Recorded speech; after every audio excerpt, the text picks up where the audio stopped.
What's the greatest SNL movie of all time to you? Like Mike Myers came from SNL. Eddie Murphy came from SNL. But these still are not necessarily SNL. Because you look at SNL movies or SNL branch movies as characters that were at least played on SNL once, right? Or do you look at every movie that ever came from these people as SNL? Like, you don't call every movie that ever came from Jamie Foxx Living Color movie.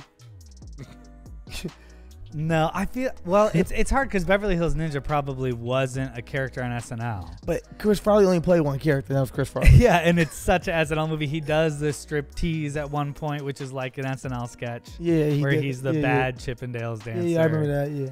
And then he plays. No idea what y'all talking about. You've never seen Chris Farley on SNL, period. I've seen him on SNL, but Cool. I've never heard about Beverly Hills Ninja. What about Black Sheep? Tommy Boy? Yeah. Black Sheep and Tommy Boy. Okay, yeah, okay, cool. Beverly Hills Ninja was the last one he had. Missed and that one. One's more like an SNL movie in that it's like a big sketch than even more. Because I would even say those Black Sheep movies, it has David Spade and Chris Farley, which are SNL people, but it's not in an SNL world. Because David Spade wasn't in Beverly Hills Ninja. No. Okay, David Spade did help ground. You almost, for me, no disrespect to anybody as we even get in this combo that nobody else cares about. For me, Chris Farley only works with a David Spade in the sense of Penn and Teller. You need these things to balance each other out.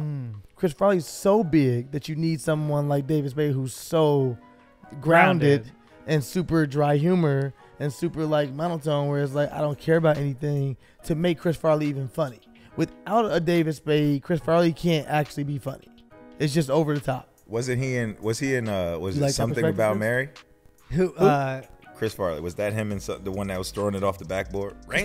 Chris Farley was dead by then, and that guy also is dead now. His name is Philip Seymour Hoffman. There you go. Oh yeah, Philip Seymour Hoffman's great.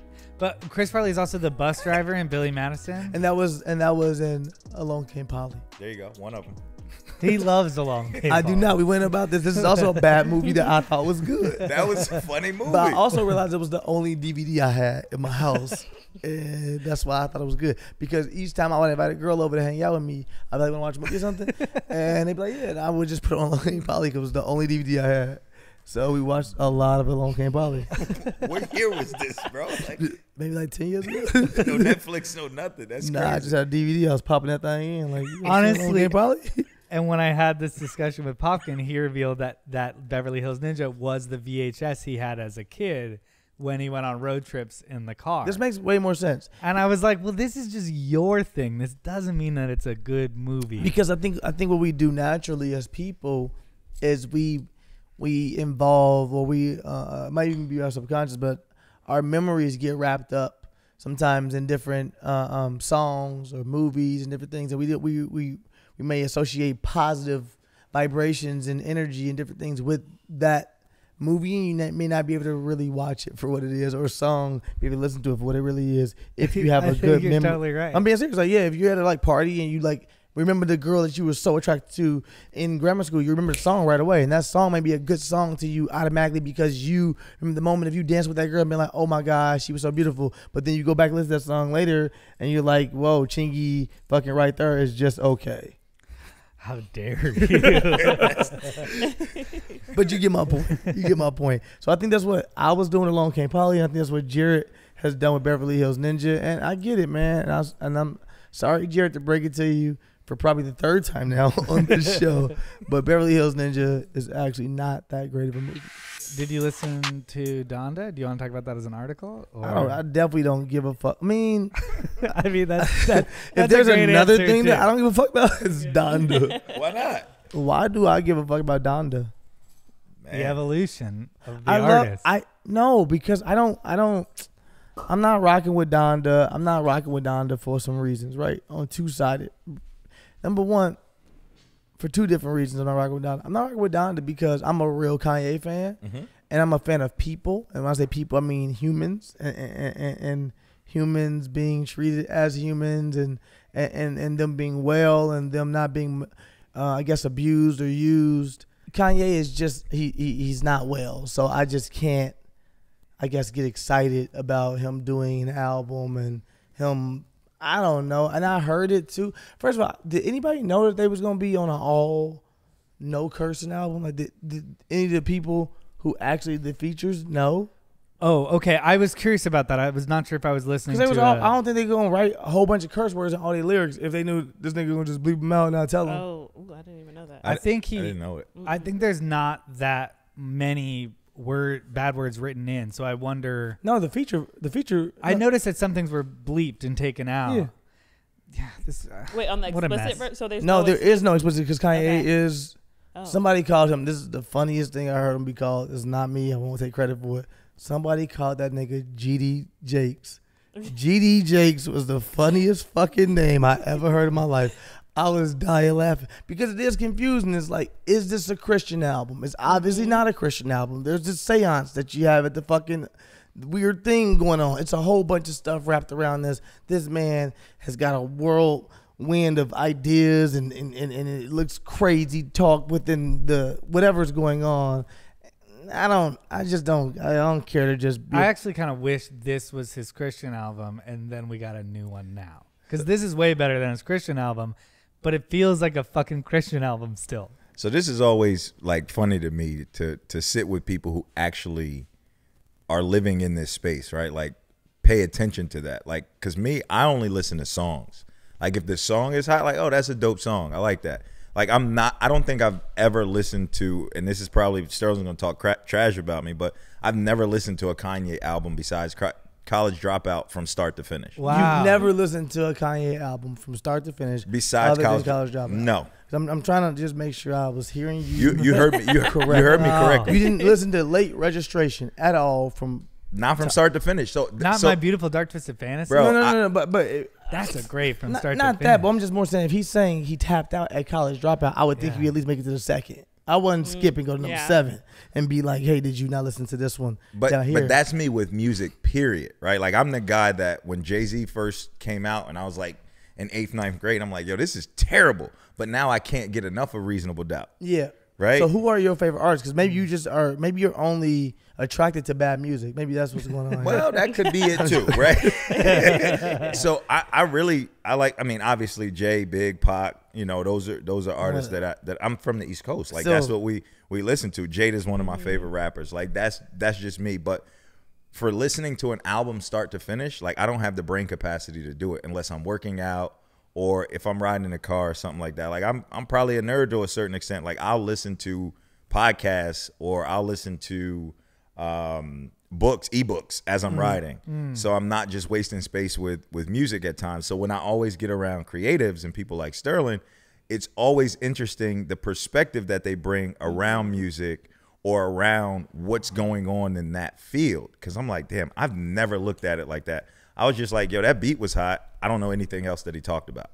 Yeah, I'm a big album person. I listened to the whole thing. I put headphones on and I laid down and like listened to the whole thing and I fucking fell asleep. So I don't know what kind of review that is for Kanye's album. Well, I mean, it's also 2 hours. Yeah, okay. That's long. It's 27 fucking songs. Yeah. Everything around it is confusing. I missed the middle of the album. And then I re-listened today and I heard that Lauryn Hill one and I was like, that was cool. I'm mad Soulja Boy wasn't on it. Soulja Boy, I'm with Soulja. He was supposed to be. No, he wasn't. I He's don't- mad. He took him off. He took Yeah. Soulja Boy and Chris I'm Brown with off. Soulja. I don't know if these niggas are faking or not. I've never heard of Kanye doing a record with Soulja Boy. I've never thought Kanye would. I've never thought I would, as a person that would consider myself to know music somewhat. I never thought I would see the day that Kanye and Soulja Boy collabed on anything. Big Draco had Big receipts. Draco said he said he had his record. He had receipts. Chris Brown also was pissed. He got taken off the project. A lot of people were mad and saying, yo, you took me off the fucking project. Fuck you, Kanye, whatever it is. I mean, Kanye don't have to put you on a project. But at the same time, I think for those artists, they're big enough that they feel like you going to waste my time and make me go do a fucking verse. And, nigga, you got 27 records. You put every nigga on this project. And if they didn't get featured on the first song, they were on a part 2 at the fucking bottom. So I'm just saying, he made a way for everyone to be on the project. He made a way for the baby to be on the album. The Baby and Marilyn Manson. And Marilyn Manson on a Christian album. Marilyn Manson is the weirdest fucking person On the Christian album. ever be. Yes, to be on the Christian album. Also, That don't make no sense. any sense Marilyn Manson's collecting AARP right now. Like, is he still doing music? Like, what's going on? I don't know. I thought he was just in the news for all of his abusive behavior. Yeah. It was almost like he grabbed him because of his abusive behavior. Are they on the record together, the baby and Marilyn Manson? Yeah. That's crazy. Is it just getting That's polarizing crazy. things? EP by Harvey Weinstein. From a team perspective, how you even let if you the baby's team and you're not like, yo, I don't want to be on this shit on either, this record. because the baby, you know what, the baby still was in a educational moment. He fucked up, said some wild shit. I know we're almost basically in the show. And you look down. Oh no, no, the baby, like, his was still educational. I'll talk about Donda in the sense for an of Marilyn Manson, though, is like you're abusing people versus the baby. You said some fucked up shit. Good point. Yeah, you're wrong. You this. You can learn from this. Blah blah blah. Cool. But Marilyn Manson actually did shit. He was like straight up victim. So, but did the baby know? Like, don't they just put the verse in? Like, Kanye's like, yo, do a verse. Here's the track. Are you saying did his team not know that? Yeah, like you have to still get it. You have to still get it. Like, actually, like, everybody got to sign off on the record. Okay. What if Marilyn Manson was like, not with the baby? He said something homophobic. What if like Marilyn Manson was the one who was offended? Yeah, I can see it was that. like, I don't know, the baby's canceled to me, Marilyn Manson, who ate a bat on stage. Yeah. Marilyn Manson ate a bat on stage too? I think he's eaten a few live animals on stage. Ozzy Osbourne ate a bat on stage. I think it was a Inspired? tribute to. Oh. It was like covering. Y'all don't think it's weird that white people pay homage by eating bats? This nigga said, I paid respects by eating a bat also on stage. You're like, what the fuck? I'm gonna leave that one alone. Super weird, fam. This is. I don't know if I want Ozzy Osbourne and Marilyn Manson to represent all white people. That's true. But they're like 75%. Yeah, about 75.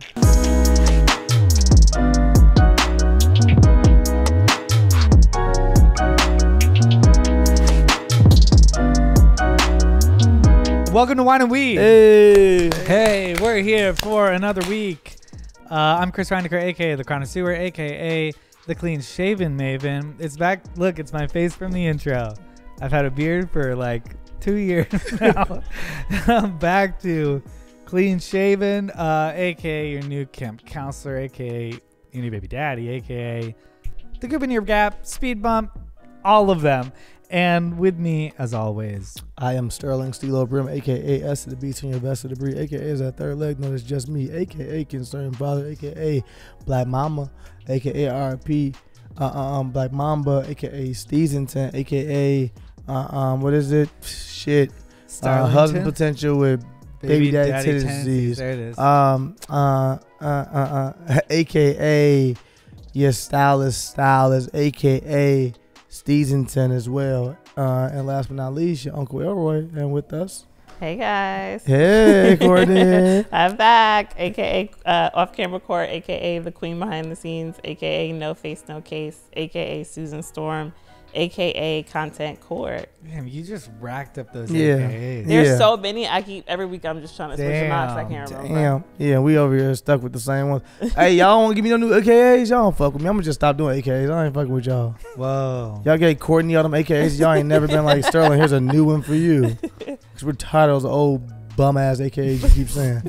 Y'all don't fuck with me. Oh, yeah. But we have a very, very, very, very, very special guest. Very, very special guest. My guy, my actual finance guy. The guy who allows me to spend any money on anything. I don't know. You wouldn't call yourself a CPA. You're not a CPA, are you?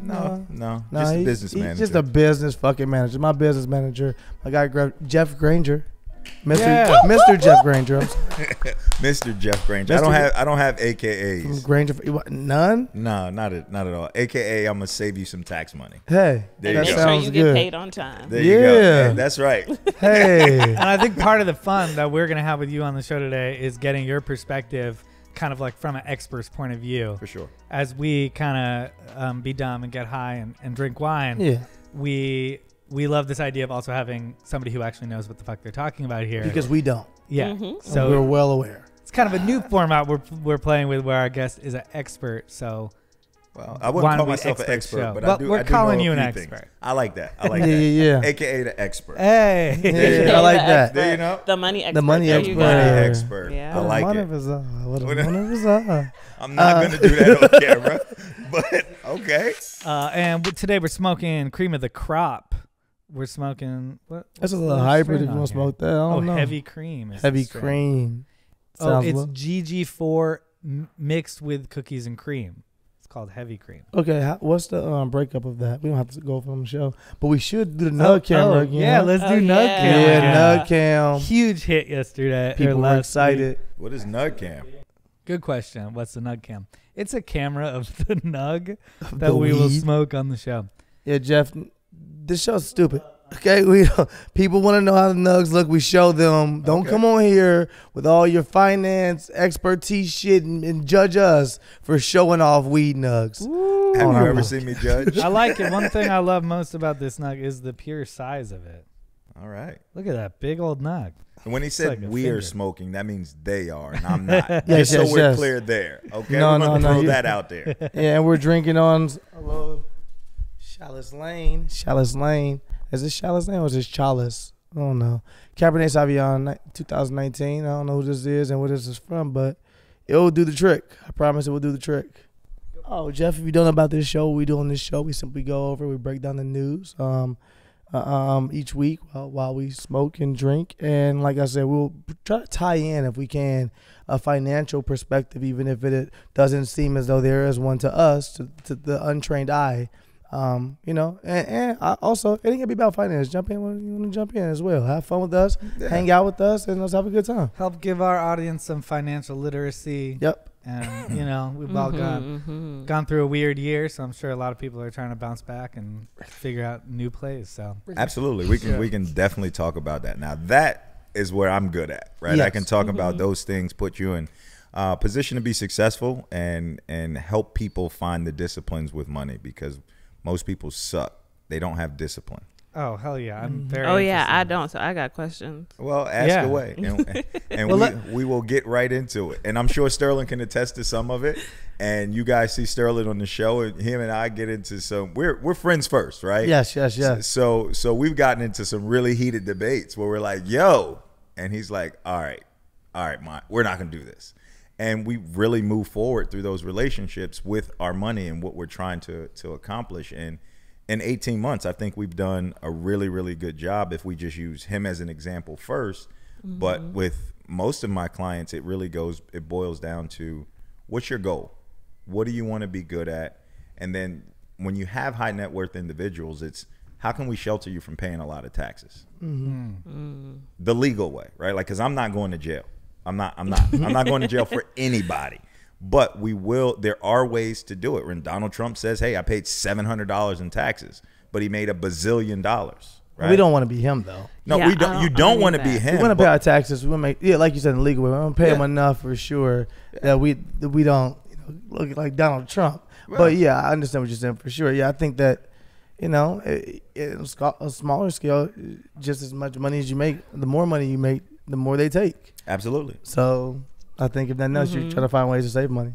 Of course. Yeah. Well, we got things that on this show come up, like the NFT world, the idea, the billionaire world, all these things. I feel like you'll have an interesting perspective, and then maybe at the end of the show, once we're nice and high, we can ask you all your tips.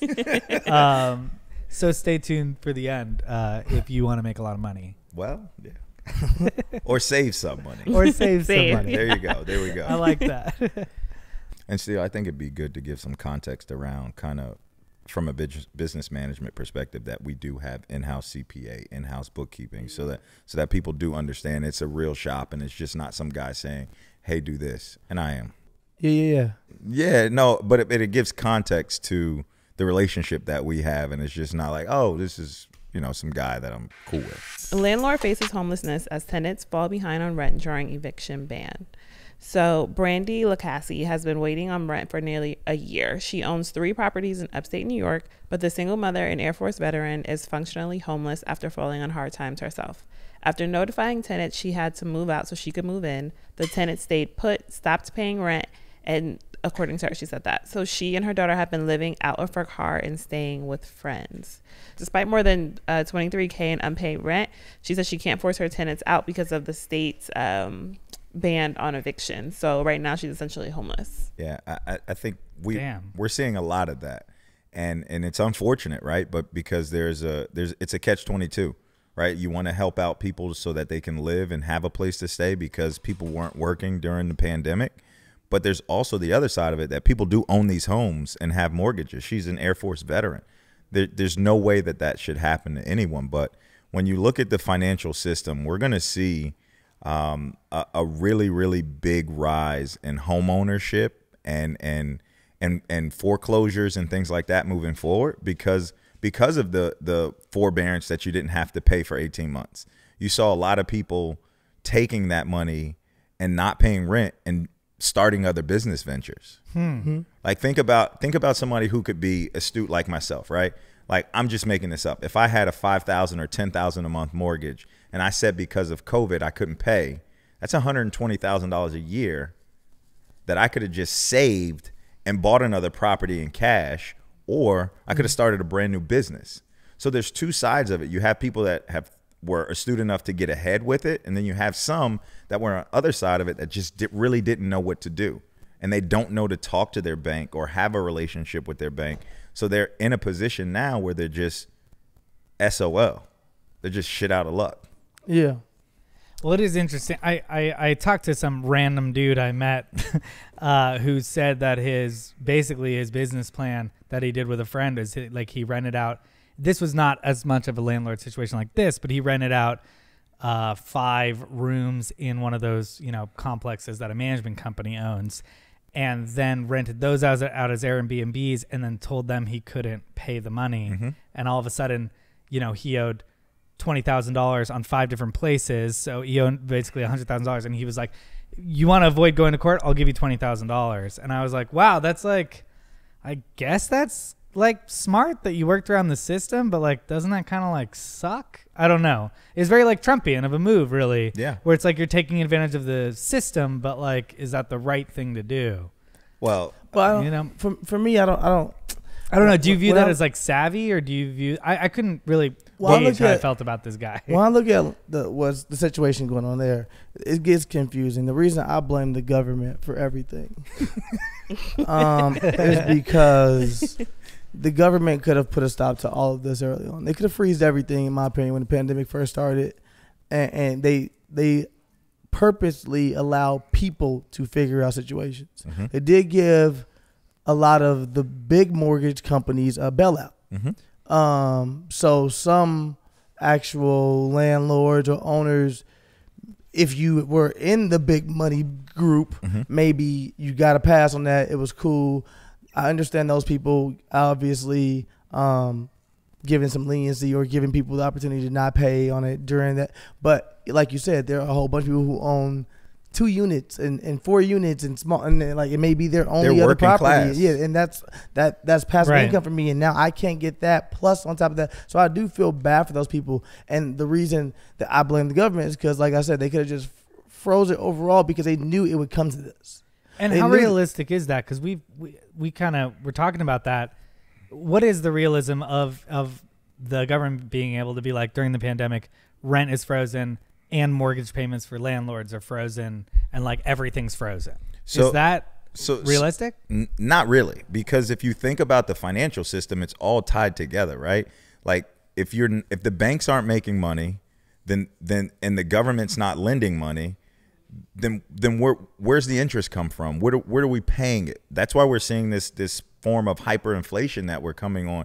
Everything costs so doggone much now because everything was frozen, so no one could pay for anything. We couldn't move anything, and if we just freeze it, we still have to pay at some point. But at some point. Yeah, that's true. But for me, what you mean you have to pay at some point for what? No, I'm thinking about the people that are having the eviction ban. Don't they have to pay that rent back eventually? No, they're not going to have to pay that rent back. You can't. They can't be held liable for that.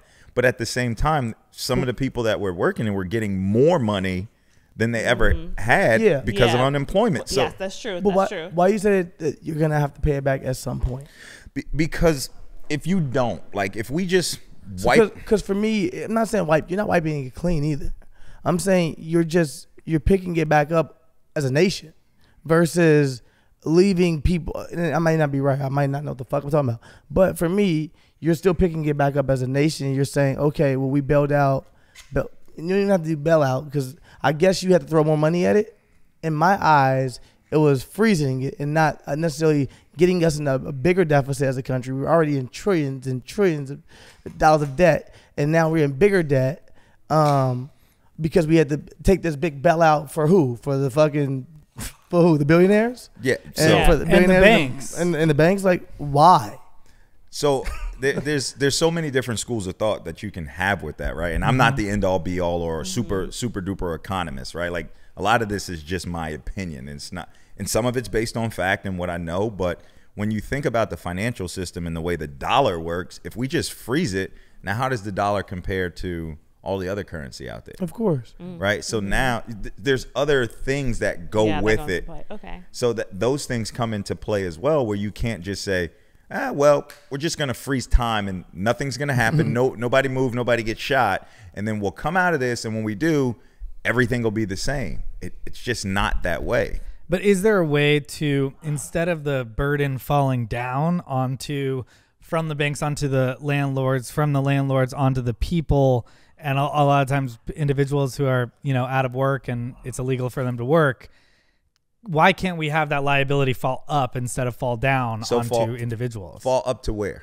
To the bank, or to billionaires, or to the people who doesn't hurt. So, yeah. So Essentially. So if it falls up to let's think about this, right? And I'm not defending banks. I'm just talking purely in business, right? If it falls up to the banks, right? And the banks now wipe off trillions of dollars worth of revenue that they would have received to pay employees, right? Because they have hundreds of thousands of employees at banks, right? And they pay them through revenue, right? And then so those banks fail because now they're not going to receive the $1 trillion in income they would have gotten from those mortgage payments. We're just wiping those away. Yeah, but at the same time, the banks are stealing trillions of dollars each year from people anyway. So why the fuck does it really matter? Now you have a point there, but yeah, you're stealing money anyway. It's a tough business. You entered this business the same way you can say that to me. You know what I mean? Like, yeah. So think about it. If why does the burden fall down? The bank fails, right? Let's say Bank of America and Wells Fargo both fail.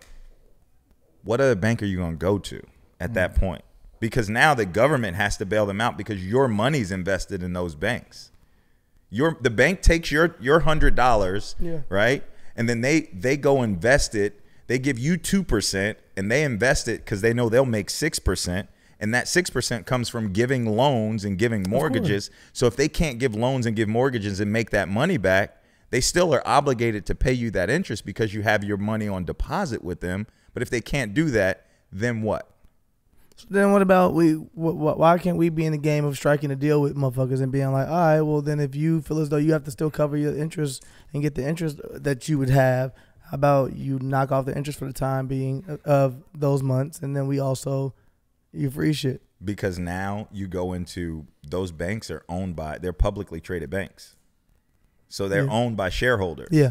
So now my money that I've invested into this bank is just like, I invested this money so that I could make money. Maybe my retirement is invested in financial instruments, right? So, yeah, but we understand still at the beginning of a pandemic that we're gonna all have to take some kind of a hit, some type of L. But it's the L that you're putting on the people versus the W's that all the banks are getting. So I agree with that, and I'm not discounting that, but everybody's gonna take an L.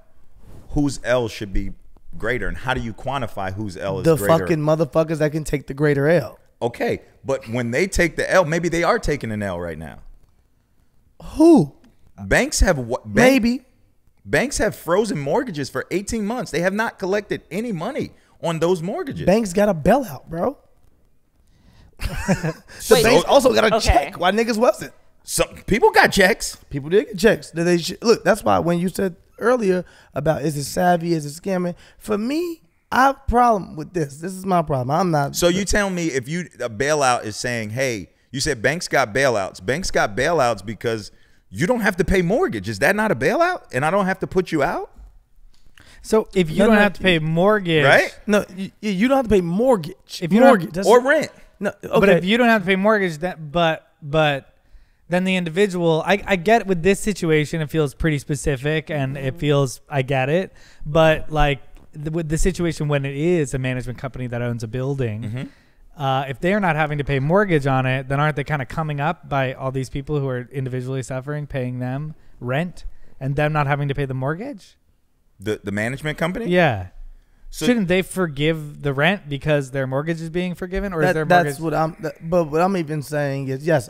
But I'll let him answer though. So the mortgage is not actually technically being forgiven. A forbearance is saying, hey, it's gonna be on the back end. It's gonna. Hey, Sterling. Back end. Hey, you owe me $60,000. Yeah. You ain't got to pay me right now, my dog. But we're gonna put this $60,000 on the back end. 1,000%. No. Okay, so. But you can move out. Like if you're renting, you can say, you know what? I can't pay that. I'm out. So I'm gonna move out, and I still owe that back end. So the big companies, the ones who got to bail, the mortgage companies, they have to still pay on the back end as well. Yes. Okay, so did every bank? Well, the banks would have to take they have to take the fucking bailout. It just bothers me that it always feels like the answer to everything is little niggas got to get fucking hit and big people get to continue to walk away. And this is probably the point of why we're on the show talking about finance, right? Yeah. Because if we are financially savvy, if we are financially stable, then we can absorb some of this hit, right? I can talk from real life experience. I was in a role working at the #1 insurance company in the United States, and I walked into an office in 2019 and I was terminated. I was making 6 figures times whatever, and I had to really figure out what I was going to do next. But because my wife and I really sat down and we always had our finances in order, we had a rainy day fund, we had a snow day fund, we had a no day fund, and you know, we had life insurance that had cash value. There you go. We had life fund. You know what I mean? AKA like we had all of them. AKA funds on top of funds. Yeah. So we had all of that stuff in place for days in times like this. A lot of times people don't prepare for that. The other part of it is sometimes people aren't able to prepare for that because of where they are in life. Right. So we can talk through some of those things and then and really try and educate people. That's what we do. That's my job in the community, right? We have the private client services, which we do, but we also have a side of our business where we put people into the insurance and financial industry because the demographic is 52 to 55-year-old white men. Nothing against that, Chris, right? But I'm not 52. Well, close? No. Wait, I thought I shaved and looked younger. You told me the beard. It was probably the beard. But the real reality of it is there weren't for a long time very many minorities in the business that can take that information and go disseminate it back into our communities. Okay. And that's where I think some of this comes from, is the lack of knowledge and education around finance. Does that mean that people that make $7.25 an hour or whatever the minimum wage is are going to be able to save $30,000 and be able to stomach a 18-month shutdown? No, but we may have a little bit extra in the coffers to be able to pay for this or pay for that, or maybe not take on as much credit card debt. Right? There's still things that can be done, and I think this pandemic showed us a lot of holes in our financial system, education system, and overall normal way of life that it should be changed. Yeah. And while we're in this big idea, section about the pandemic, when we see these billionaires increased wealth over the pandemic, isn't that hard to stomach with every individual suffering to even pay a rent cost? You heard what or is that just, do you feel like that's unrelated? No, it's not. Is it logical? Because we said, you said, well, maybe it's not logical that the burden should fall up instead of down, because if it falls up, it actually is falling to publicly owned bank, which is going to fall down again. I get that. But what about the billionaires? What about these guys who increased their wealth during the pandemic when everybody else lost theirs? Think about the ones that did increase their wealth. Yeah. They were all from products or companies that we choose to buy things from. Right? If we want to really dig into this and really think about this, we can think about it from a economic or socioeconomic standpoint, right? Where minorities, black people, we don't spend money in our community. It leaves us very quickly. Very quickly. Are we still one of, if not the biggest spender though within America? We are the biggest earners and spenders in America. From a standpoint of group economics, we earn a lot of income and we spend it. So when we talk about the big picture of it flowing up or flowing back down, it really goes back to what we're talking about. Jeff Bezos came on and said, hey, thank you guys for sending me to space. How pompous was that? Yeah. Right? Just that was a big FU to everybody that has bought a piece of tissue from Amazon. Like, yep, I've used that to go to space. So when we think about it, we've allowed these companies to become conglomerates because of our laziness and for sake of ease. Like, we don't want to go to the store anymore. We don't want to support local mom and pop shops because they can't get it to us conveniently. Convenience is key. But convenience is the most valuable thing right now, especially within this generation. I mean, even to myself. For sure. I mean, I think about ways to efficiency. I think about, the time I spend on blah, blah, blah. And I think to myself, okay, well, I could spend this time doing more work. So I ain't got to go do this, and this. You know what I'm saying? In my head. So I'm a little high now. But I was afraid. As I took the hit, I was like, uh-oh. It says 31%. I'll piggyback on that. The convenience is key, but I'll use a really simple example of, for me, Uber's easy, right? Mm-hmm. But now when I go to certain airports in certain cities, I'll make it my business to take a taxi because of the fact that Uber has become this conglomerate and they don't own a taxi. Yeah. They don't own a product. So it's taking away from these local people that these are jobs that are gone. Mm-hmm. So for me, it's like I'm gonna make it my business to do that. But I just feel like it's I like that and I agree with you. I don't. But I also feel like it's a little like plastic straws. It's a little bit like stop using plastic straws when it's like, wait, shouldn't we go over this company that's like dumping millions and millions of pounds of plastic into the ocean? Yeah. Like instead of me stopping and using plastic straws. Yeah, I think whoever creaed paper straws should be shot. Now, I'm glad we can agree on something. Those things are stupid. but also, like, I guess even in like the 30s or whatever, like the Rockefellers were paying a way higher tax rate than our people now. And like, why? But now it's so much lower. I don't know. I don't know why this isn't a logical solution to go like, let's fucking, are we afraid they're going to leave America if we take all their money through taxes? Like, why aren't we just increasing the taxes? Why isn't this something that everybody agrees on?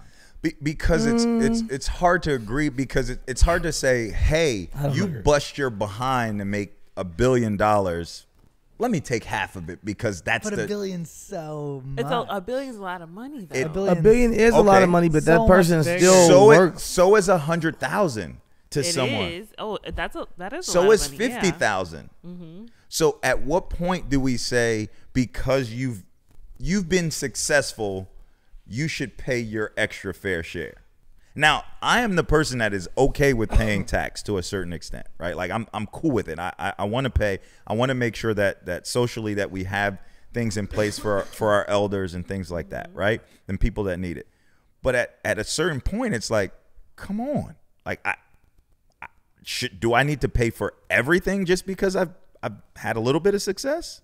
And that's where I think people are coming from that aspect of things. Now, I don't mind. I agree with you. Feels a little Scroogey to me, like because I was thinking like, okay, a tribe, or let's say a little township, and there's one guy who makes all the money, like help out your community, right? Like and I mean, I think you they can should look pay that taxes. at a bigger level is like America is our little So at township. what point, how much more should we pay? I think they should just pay taxes. So how much more? No. Any taxes. No, listen. That's what I'm a great saying. point. They should just pay actual taxes. Okay. That's my problem with billionaires. They have no. They don't pay They don't taxes. Yeah. If you're a billionaire, you're not paying taxes. So and it's because they rigged the game. Yes. So the game, because the game is rigged for them. The game is rigged. So what would you rather pay? Would you rather pay?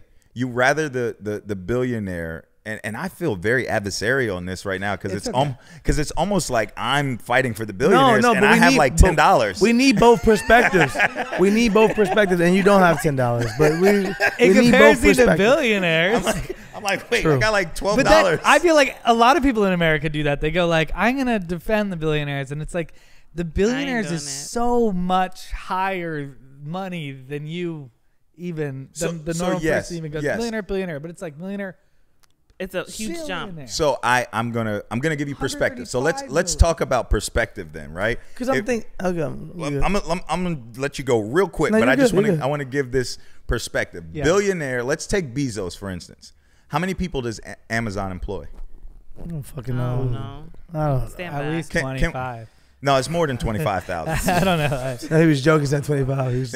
He was saying actual 25. Oh, He was actual joking. 25. Golly. What do you think? 150,000? You probably know the answer. No, I don't know the answer, Oh, okay. but it's a lot. So It's almost 1 million I'm people. about to say probably a million. Holy I was gonna say probably a million people. So, yeah. so would you rather Bezos pay more taxes or not employ 1 million people? I'd rather he pay his employer's but money his too. money is separate from the company. No.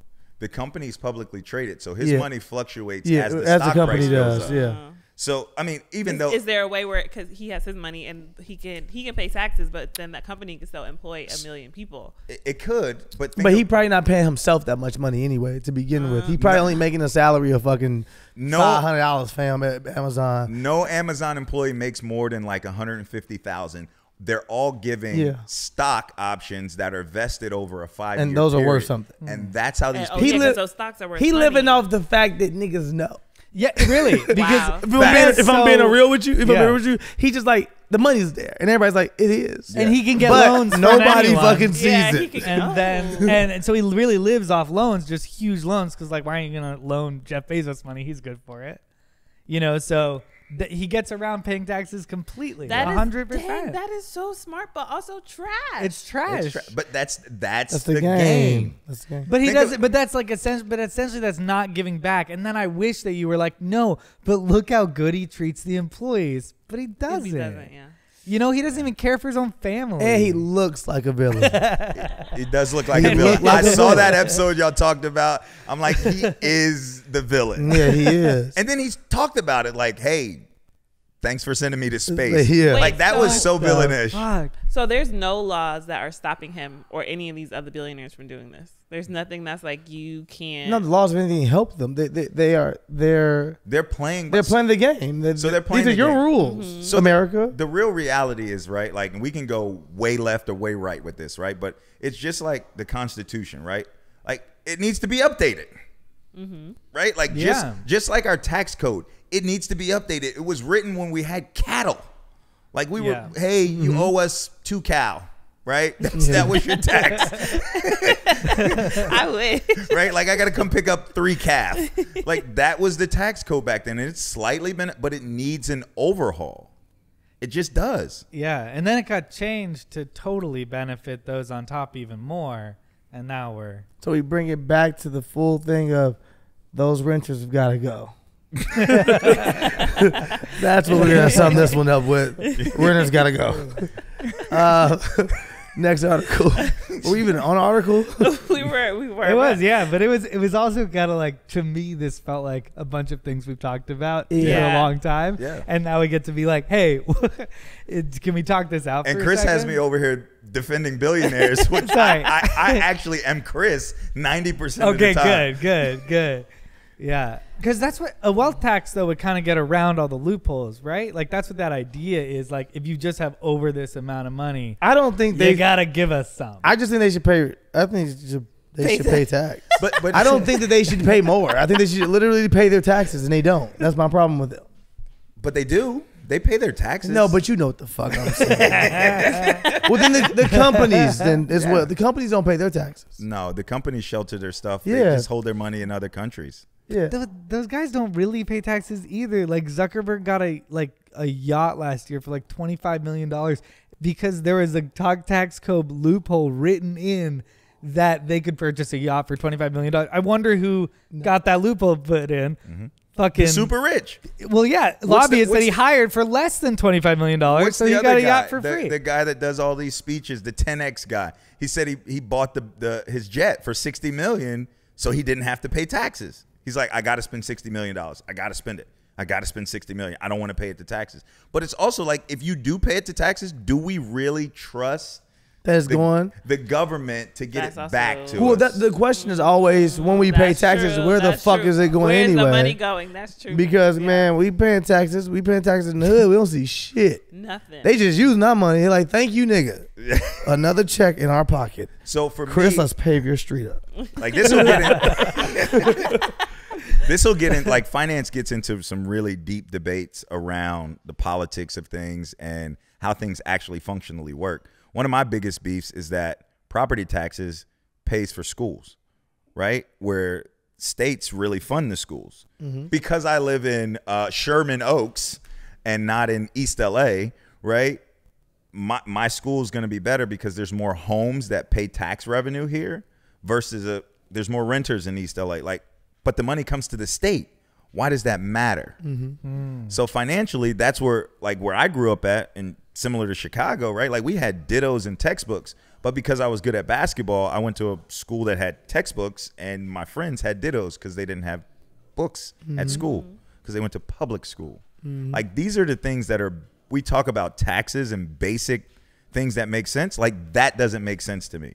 The education system, the way we fund the money that comes through America, that's where it should start first, because then we'll have more astute or educated people in the world to be able to fund and finance their own dreams versus just doing what they're taught or told. I think we should just get rid of schools in full. Get rid of all schools. Google's gonna just let people just figure it out at home. just see how motherfuckers come out. Just see how your neighborhood turn up. 20 years later, you just look at your neighborhood like, what the fuck is going on? There's a whole bunch of weirdos. It's a lot of different shit going on. So many YouTube cults happening. So many people who are just like, this is the only education I ever got. It's YouTube. And I follow this guy now. I think it'll be that movie District 9. We'll be having wards fighting kids. Yeah. What is that movie? Idiocracy. You ever seen that? Yeah, I love it. Idiocracy for sure. I haven't listened to an album all the way through. I'm not gonna watch Idiocracy. I don't even know what that is. You don't watch movies either? What's the last movie you saw? I don't The remember. Wolf of Wall Street. Something with money fucking. You're like, what? So no, You only watch movies with money? No, I like Moneyball. Oh wait. No, I watched The Big Short recently. It was really good. Big Short was good. Yeah, That it was was a good one. I did watch The Big Short. That's But, Pursuit of Happiness. No, these are all what is the financial last stories. What is the last movie? Was it Transformers? What was the last TV show you What watched? the fuck? When did the last so- Transformers come out? So do you see A Breaking long Bad? time ago. Isn't the next one coming out right now? so y'all are gonna talk bad about me. We are. But good, and it's okay. I cut DirecTV off in my house. I was pissed. I had like 8 cable boxes, all these TVs. Yeah. And I got my bill. I'm like, yo, this is like $600 for DirecTV. I don't even watch TV. Cut it off. I do like Hulu for $50 a month. Fuck yeah. And Is DirecTV still in business? Yeah, all across America. yeah, dude. Well, I know in my head, I just feel like everybody went to streaming, so DirecTV is like the most ancient I version. have Spectrum, but I still. But Spectrum is still streaming. cable, though. Just like regular. Yeah. First, DirecTV is a satellite Yeah, but- on your That's roof. true. Sterling, Yeah. they just have a channel that's your show on DirecTV. I believe it. I believe You it. got to know about this. it's the only thing that comes on MTV. Buys DirecTV. So I cut it off. Like I don't watch TV. I don't have time for it. I've got to deal with people. Well, no matter what, I'm happy you cut off DirecTV. But I don't even. I really don't watch TV. I You don't have even. Apple TV? Yeah, I have Apple. All you need. There you go. But I don't even watch it. Don't try to act like you're just living in some fucking cave somewhere, Wait, but dude. what about the other people in your house? Were they upset that they no longer had other people. like, TV? I'm other thinking people. about like His family. your family. So my wife doesn't watch TV. Really, she Sounds like you don't let her. Oh, Take I DirecTV out. I guess I don't. I'm Scrooge over here. There's no TV in this house, ma'am. But my 19-year-old, she watches her phone. Like she just streams. She watches anime and all of that crap on her phone. We moved her into college. I'm like, hey, you want a TV? She's like, no, I don't need TV. I watch it on my phone. I'm like, oh, all right, whatever. I feel like it's sad as a filmmaker to like. I know just to feel hear like that. everyone's Like all these watching TV it shows we're on making, just no their one's phone. watching. Well, they do Man. watch them. They just watch them when they want to. Yeah. Yeah. Like we were talking about this yesterday, Sterling. Like when you missed, like if you missed watching wrestling, you missed it that week back in the day. Back Yeah. in the day. You just missed yeah. it, fam. You should have seen it. Now they be Maybe like, you'll see a rerun one day, like by chance. Motherfuckers might tape it on an actual tape. Yeah. Be like, damn, you lucky. I taped it. I taped it last You can week. borrow it, but he asked me first. or you might have that one disc or DVD that Sterling Yeah. has at Yeah. the house. It's on there. Oh, Yeah. That is crazy, man. It is. It is. Like just to even like just little things let me know that I'm getting a little older and that things are just changing. That's fine to me. When my niece, when I asked her did she know who Bow Wow was, and she said that man on 106 in Park, I said, nigga, that is hilarious. Oh my God. Well, Courtney just said she didn't know who Chris Farley was, and that was a little bit of a blow. Courtney just know who Chris Farley is. Sorry, guys. And I'm not even like it's a blow. Generation? I don't know. Yeah, I guess so, because it was slightly above our generation, really. It was like he was a little above. Yeah, a little above our generation. Like, I feel Will Ferrell is more. But I got the back end of it. Why was I watching SNL during those days? Because I was. Probably Comedy Central, or did you maybe start watching old SNL? Well, I watched Mad TV. I did watch Mad TV, and I was a baby, so I watched what my older siblings watched. Yeah. So I caught a lot of stuff I probably shouldn't have been watching. Exactly. That's why that's what I'm saying. It's the generation above. Yeah. So I was watching Mad TV, SNL, and Living Color. Living Color was my shit. Yeah, that was good. Let's do another article because we've still only done one, right? Yeah. But it's okay. I was like, and then the third section we'll get into finance. We did it right off the bat. We'll be all right. Whatever. Do we want to do something that's finance based again, or do we want? We'll make it finance based. It's fine. I think it's cool. The Kurt Cobain kid, baby. Did we already do that one? We did that one, right? No, that happened right after the show last week. Christian OnlyFans started blasting for saying Jesus would have loved sex workers. Wait a minute. Okay, Jesus did love sex workers, though. I'm out of here on this one. Okay. First of all, Jesus loves all. Let's start with that. Secondly, Jesus did love sex. It's actually in the Bible. Yeah. Was it Mary Magdalene? No, who was? Yeah, no, I think Mary you're Magdalene right. was an actual prostitute. They was tricking back there? Yes. But when vagina came out, the first man said, I trade you this for. It's the oldest actual sex working is the oldest job in the world. First off, you said they sex was tricking back working then. is the oldest job in the world. but wait, when he said, do you not agree? No, you're right. It's the oldest profession. But this fool said when vagina first came out, it's the oldest. Like is it? Well, in the Bible it says that the woman was made from Adam's womb. So I was going off the Bible in my head. When it came out? From I'm saying when they dropped that thing, it was like women. When Jesus was like, when God was like, yo, nigga, wake up. I got something new I'm about to show you.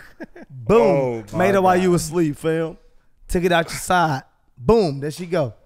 Vintage edition. Ever She bad as since ever. our simulation conversation, I've started picturing God as like a person behind a computer, and it's really fucking with my whole day. So you envision him behind a computer and he's just like we're little fucking simulation characters. And you think he controlling all of, or is it like Sims that he like put it? No, yeah, I think it's on auto. Oh, he put it on auto. Like, he got the characters developed enough. Your consciousness is yours, but it's just because this dude made it happen. It actually really lines up with God. But your story is also already written, though. You understand that as well. It's already written. That means he already wrote your book, fam. Yeah. This kid? No, God. Yeah, that's what I'm talking about. You think God's a kid? God's like a computer programmer dude. That's who I'm seeing him as now ever since our simulation conversation. Does he have on, how does he look to you? Because you obviously just I didn't really. white. Actually, he was kind of the a shadowy you described figure. in the dance move you did on the He was kind of a shadowy figure. Like he's in like a tech office, and like there's a lot of other gods, making their own little simulation worlds. So this is like I ain't getting into that. He trying to test us out. He trying to test our blackness out, y'all, right here. Wait, don't talk to us white atheists, y'all. Y'all stay strong, okay? But what happened like in like the 60s and 80s? Did he have? They weren't programming then, right? That's Was it true. like an Atari god? Like well, what are you saying? This was the idea that we got into last week. I think 2 weeks ago that we're living in a simulation, and ever since we've had this. Wait, have you ever seen those TikToks when it's like the creator of your whatever it is? You're sitting in your car and you forget what you're gonna do next, and it's like your creator forgot to give you your task, so you're just sitting in the car like, what was I about to do? Wow. Next? My creator's been fucking up the past few days. I keep walking in rooms and going, what was I doing in here? That's your messing up. That's not me. That's the creator. I get this whole God thing. You just need to connect the Wi-Fi. Reboot the Update real quick. Whoa. Okay. Download some more information. That's real. You know what I'm saying? That's real. Download more information. You know what I'm saying? Update yourself. No, the pastor gave a speech on this. That's man. what I'm saying. Yeah, I know he did. No joke. It was during COVID. He gave a very powerful sermon about In person or? No, it was on. We watched it. I don't know how y'all was getting down. We didn't have cable, so we just streamed it. You know. That's what we did. That's what we did. We streamed it. You know, we watched it, and he gave a very powerful. Was it a good sermon? It was. He talked about, us being like a first generation iteration iPhone, and as humans, if we don't upgrade ourselves, and this is what COVID was supposed to do. It was supposed to pause us, right? Like it shut us down. We had to reboot. What happens when you update your phone? It shuts down. Yeah. Then it reboots. Then it downloads or uploads whatever it's supposed to the server, and then you come out faster, better, stronger with the iPhone.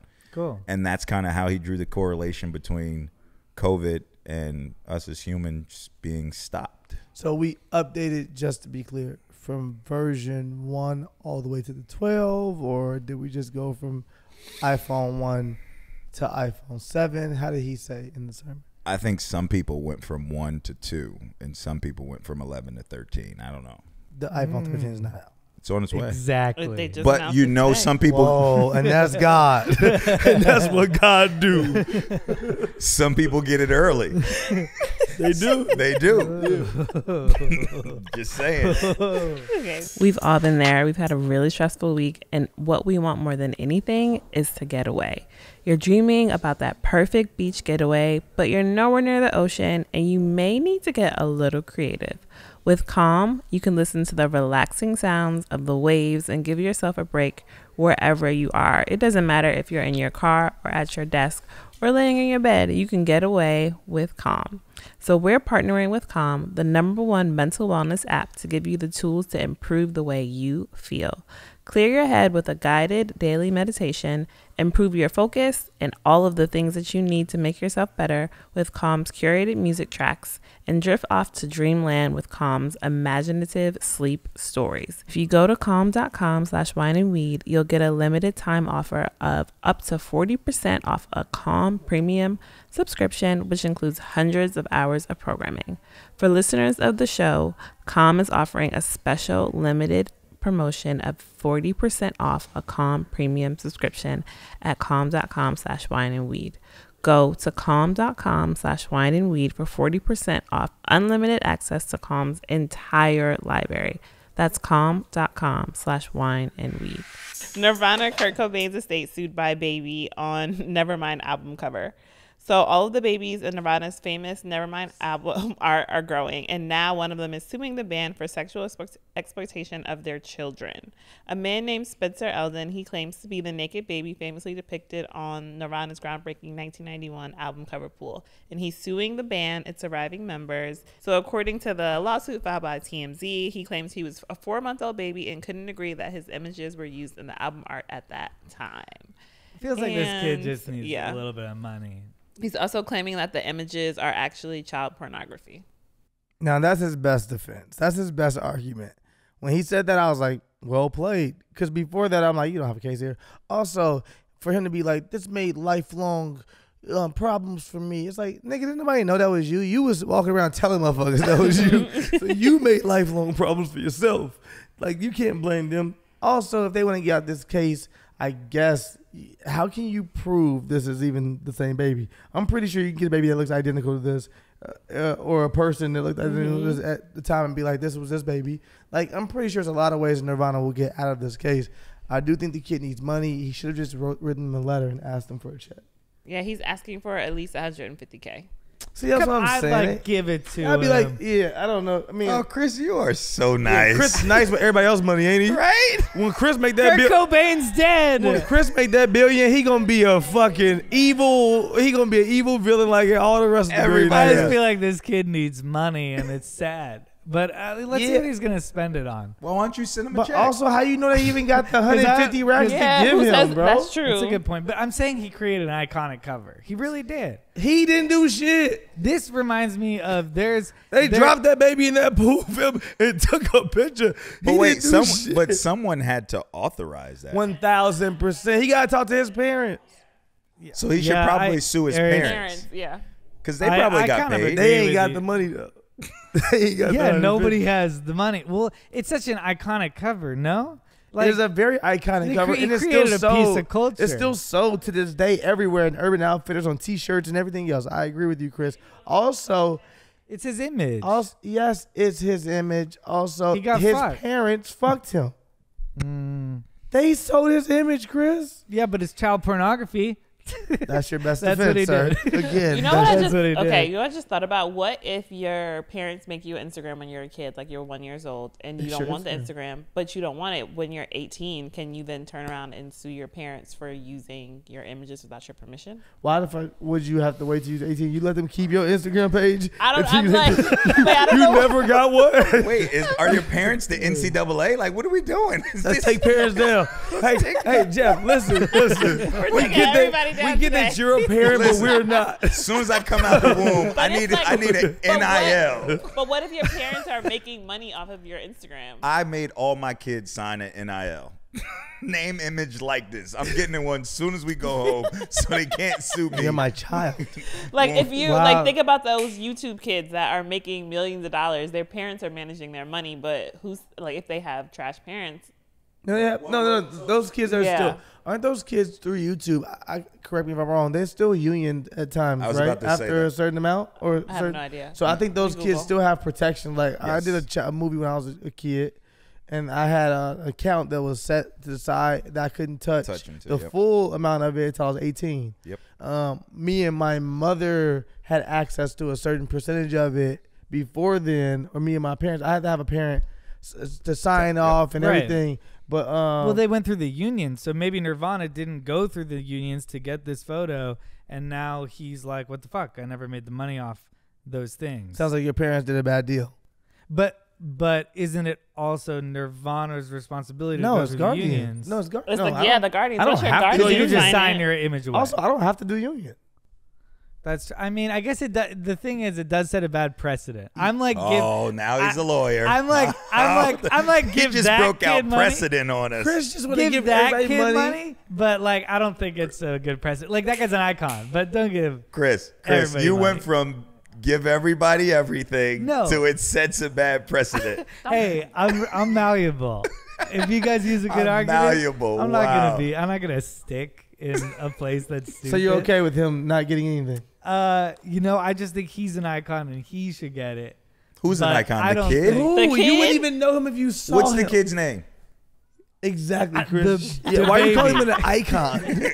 What is his name? You wouldn't even give Soulja Boy icon on this podcast a long time ago. You don't think the Nirvana album Nevermind is iconic? I think the picture. Yeah. I think also the kid. I don't know. Could have been any baby. It could have been you, Chris. Could have been any baby. It could have been you. Wow, you're not special at all. Damn.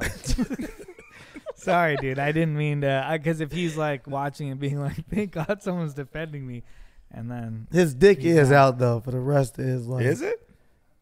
His penis is on the. It's $1 in front of him too, right? Yeah. $1 in front of him, baby in the water, and little Peter Weeder out. Yeah, his like whole identity is being the Nevermind kid, and he's just like, and I don't have any money, and Nirvana should pay me, and yeah, but but I mean, only $150K because he's not. That's what I'm saying. He's not going too hard. He just needs the money. So it's also one of those things, right? Like it goes back to where we are, and we can blame the government for everything because Well, I was just proving your point, Sterling. No, I'm saying, there we go. I'm with you. Because we live in a litigious society. People can just sue for anything. Like, really? Did you sue McDonald's because the coffee was hot? Like, did you see that one? Yeah, people have, yeah. But that worked. You bought hot coffee. But how hot should it be? Hot? I don't know. I don't fucking know either. How hot was the coffee? It was. I think it ruled that it was too hot. I think it was. But what is too hot? Coffee. But what is too hot? And that's why it has caution hot all over coffee now. I think there is some fucking weird precedent from that case. The precedent word came again. I love it. This is because I'm thinking about okay. So what if it was the photographer? And what if the photographer didn't sign a good deal? And never mind one of the most iconic album covers that happens all the time of the 90s just takes it and doesn't pay her. You don't think she can sue to get? I think she should get like $1 million. That thing has made so much money. No, but that does not mean Never mind. The album has made so much money. But you're not looking at business correctly. You're just looking at. They fucked her though. You're just looking at. But nobody fucked anybody. I mean, I don't know if I could say it as much for the baby. Like number one, the baby is hard. But if it was the photographer. But listen. Number one, nobody knew the album was gonna be big before it came out. Your deals are set beforehand. Nobody knows if it's if we just doing an album and I'm like the photographer. If you're a big person like Nirvana or Kurt Cobain, whoever, if you're a big artist or an actor or whatever, you probably own your footage. Period. So if you have a photographer that you're hiring to come do it, you probably like, yeah, you're taking pictures of me because I like you. I'll give you your credits and all that shit, but I own the footage.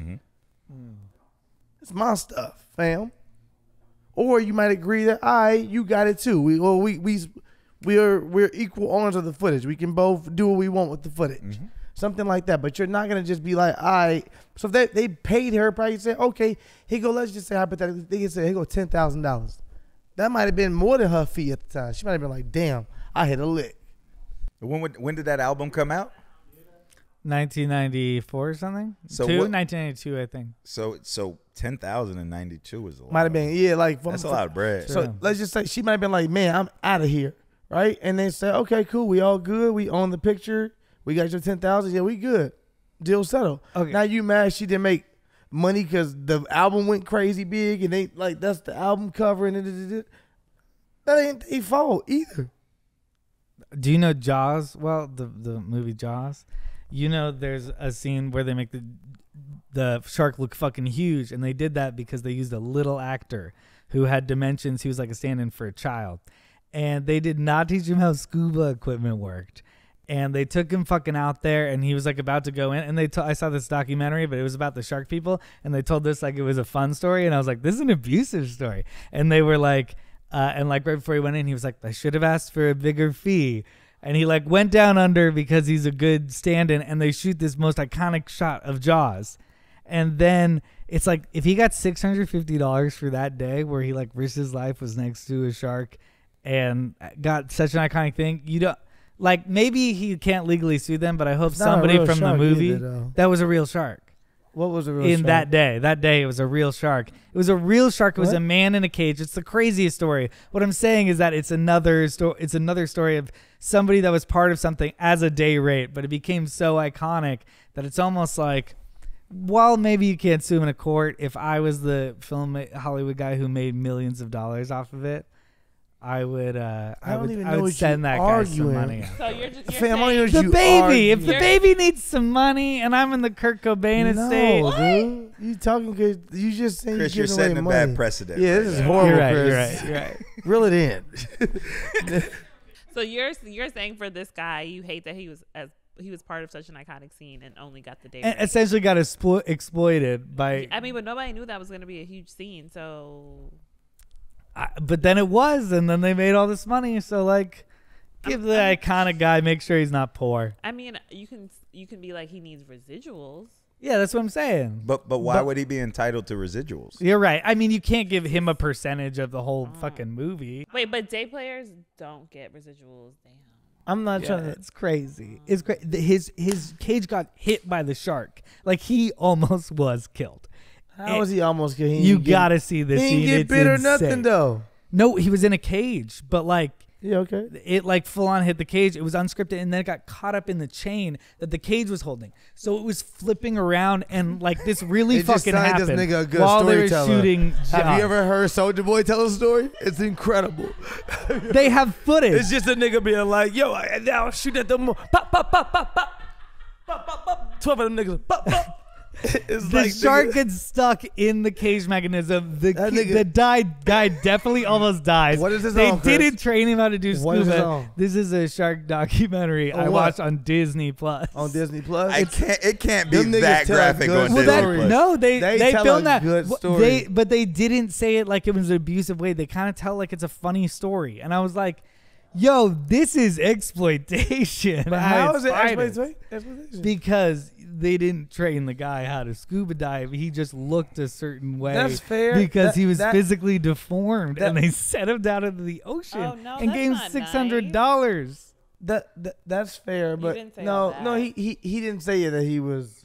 You just say he was small. This story keeps getting You said he was better just short. every time he tells it. Sorry, man. I'm high, so I told a little bit at a time, Yeah. but I know it's good. So tell it again. I bet it's going to be like two more things that just come Jaws, out. right? Steven Spielberg. All right. No, I'm done. So parents ordered to pay over $45K for destroying son's porn collection. Got to. Michigan couple has been Running ordered my to pay bread. more than $45K after destroying their son's extensive porn collection. According to ML Live, 43-year-old David Working sued his parents, Beth and Paul Working, 43. in 2019 after they admitted to throwing out his trove of pornography and array of sex toys. The plaintiff reportedly moved in with his parents following his divorce in 2016 and moves out about 10 months later. Shortly after leaving, they don't respect space. Okay. Shortly after leaving his parents' home, David sent for his belongings. However, when the delivery arrived, he noticed that some of his items were missing. Specifically, 2 boxes of sex toys and dozens of boxes of pornographic material. What do you mean I can't bring my stuff in the house? The lawsuit states David reached out to his dad about the missing property and was told the items were gone. Some of those things were vintage Yes. and rare collection. He said, You can't buy that again. His dad said, I do not possess your pornography. It is gone. It has either been destroyed or disposed of. I may well have missed a few items that are now in your possession, but at this point, if you don't have it, it's gone. Ditto for your sex toys and smutty magazines. Frankly, David, I did you a big favor getting rid of all this stuff. Okay, you think I'm some loser, huh? Because I like to spend my time spanking this thing, huh? But guess what, Dad? You're not going to control me forever. I'm going to come back. And when I do, you'll see. $45,000 worth of sex toys. I'm coming for 45 $45,000. grand. And in his eyes, he is going big. He's like, Dad, I'm out of this fucking hole. Seriously. Yes. So a judge, they determined his collection had to be worth around $30K. What? Oh, okay. okay. So does he have NFTs? What is his NFTs worth? Does he? Wait, I'm confused. Wait. So are they actually? Because I was just thinking about this. No bullshit.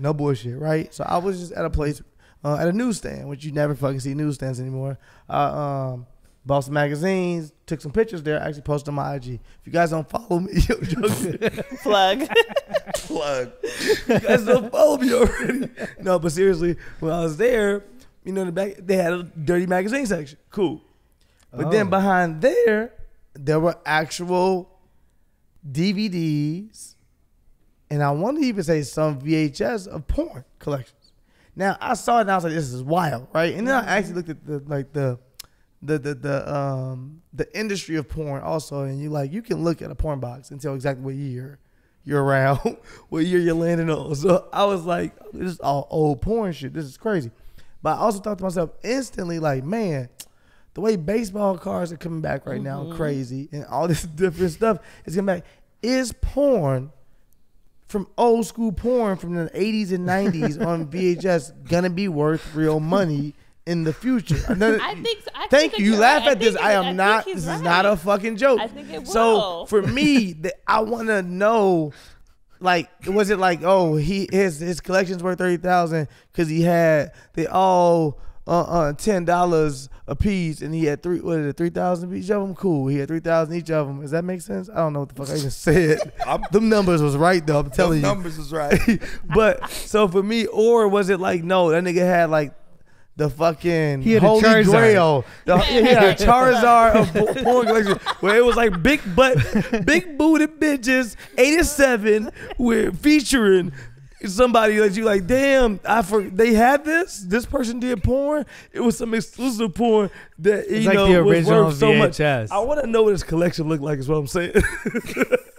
Wow, our VHS is the next NFT. They are, I swear to God. Wow. Kids don't even know what the fuck they are. I was doing ridiculousness because I do another show if you guys don't watch.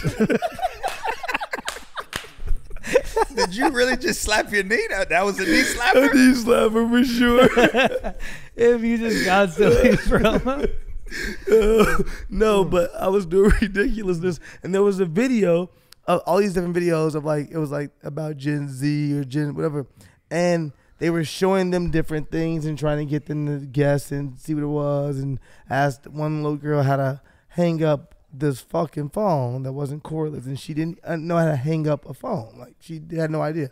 They also showed the other little boys a phone book, and they didn't know what that was. I was getting somewhere with this. The weed was great. What were we talking about again, guys? Come on, we can get there. I promise. VHSs. VHS. We were talking about the NFTs and relating to this guy's collection. No. I got it. You're right though. I got this. This guy got me. VHS. One of them was, you know how the fucking little tape used to come out of the VHS sometimes. You gotta wind the bitch back up and get it back straight again and everything, and rewind sometimes even with your finger. And if you're gonna take the Blockbuster, all this shit we had to go through.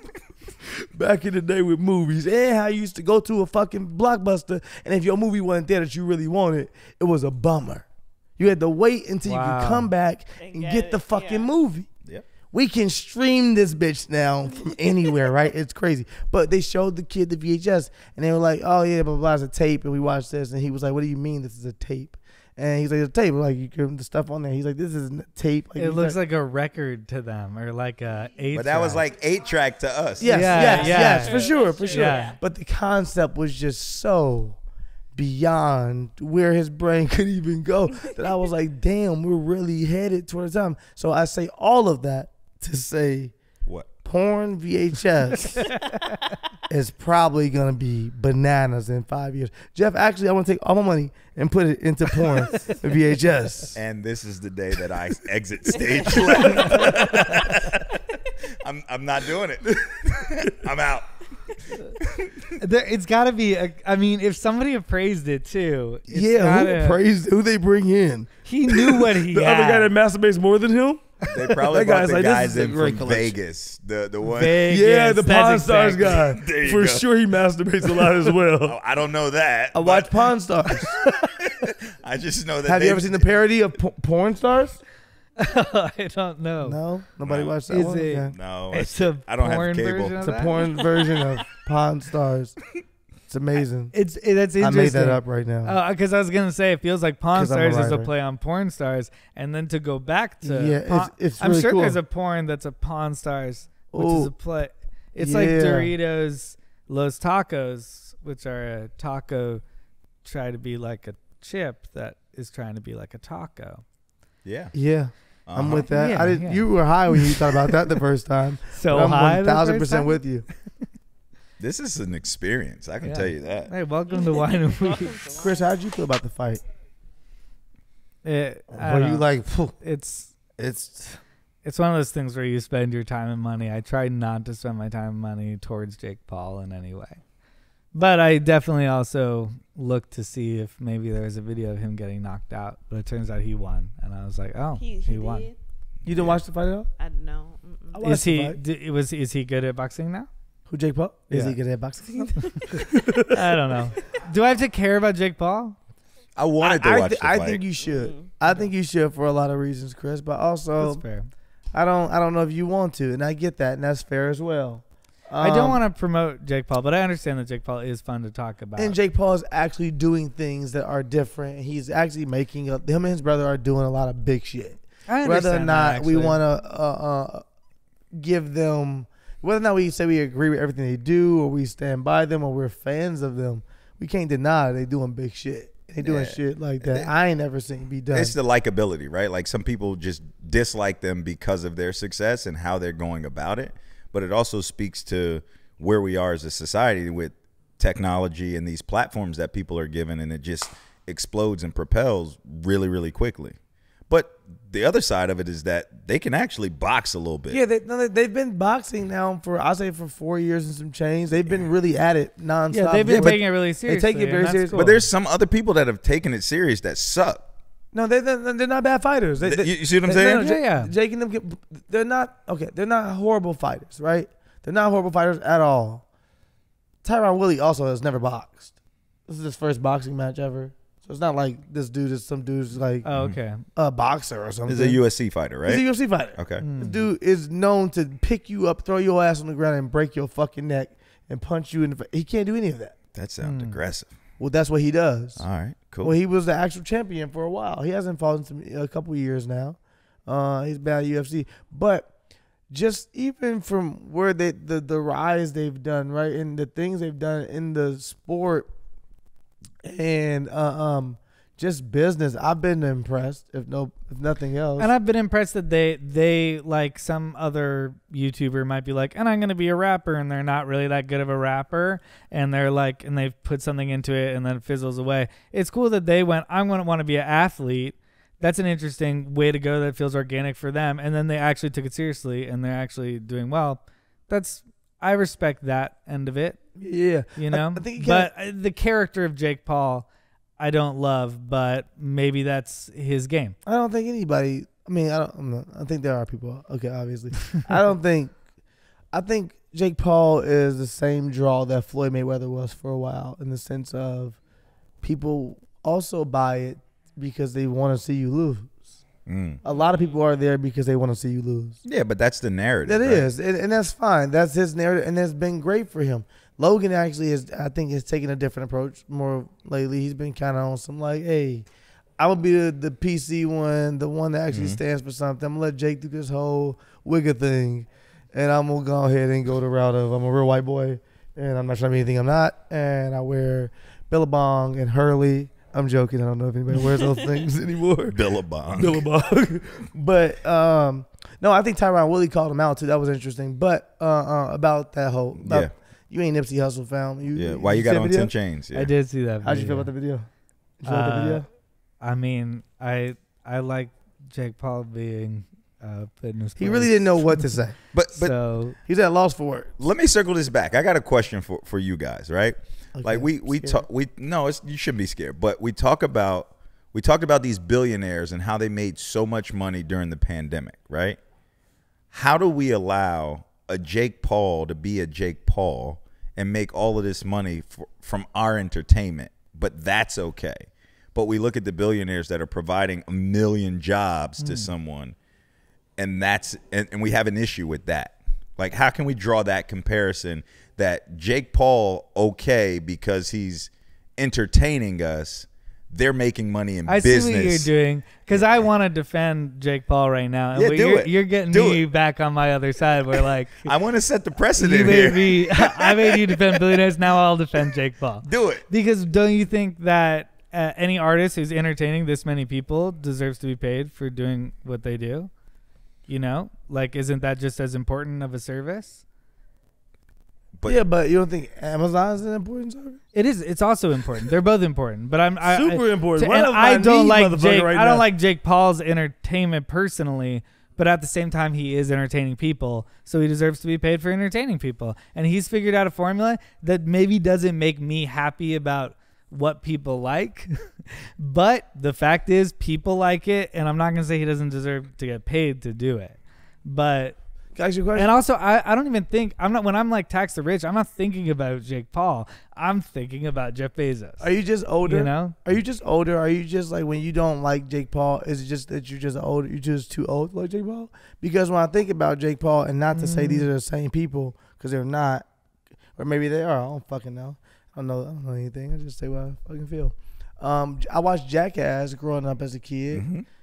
White dudes got paid to literally just do crazy shit. Beat each other up. And to do the crazy shit they can think of. And I watched it. Shit. Okay, I watched it. I was a consumer for sure. But I also looked at it and was like, what the fuck? You can get paid if you're white in America to just, I'm being real, to just do some crazy shit? And I feel like Jake Paul and Logan Paul for a long time were kind of, that was their brand as well. We just do crazy shit. One thing. So are we just too old to like it now? And that there's a younger kid that was us that loves the shit? Personally, I don't like his personality as much as I like the Jackass people's personality. And maybe the bridge to that is Bam Margera. Maybe Bam Margera is the bridge from funny. Jackass to Jake Paul. And I don't hate Bam, but Bam, like, it's like Jake Paul, and then a better version is Bam, and then a better version is Jackass. Like, I like those guys just personality more. Yeah. But that's just my cup of tea. Yeah, that's what I'm saying. Like, proves that a lot of people like this guy. All right. I think it's an age thing. Might be. Zane was here when we were watching the fight. Zane's 4. I gave Zane $20. Saying to Jake Paul. He bet on Jake Paul. First of all, he told me that first of all, he was going crazy. Oh, Jake Paul's going to beat him up. I'm like, how do you even know Jake Paul, fam? Yeah. You're 4. He was like, I know Jake Paul from this kid named Titus. Told me straight up. I look it up. There's a person. It's a real person. He's like 5 or 6. Some little kid that Jake Paul apparently is cool with.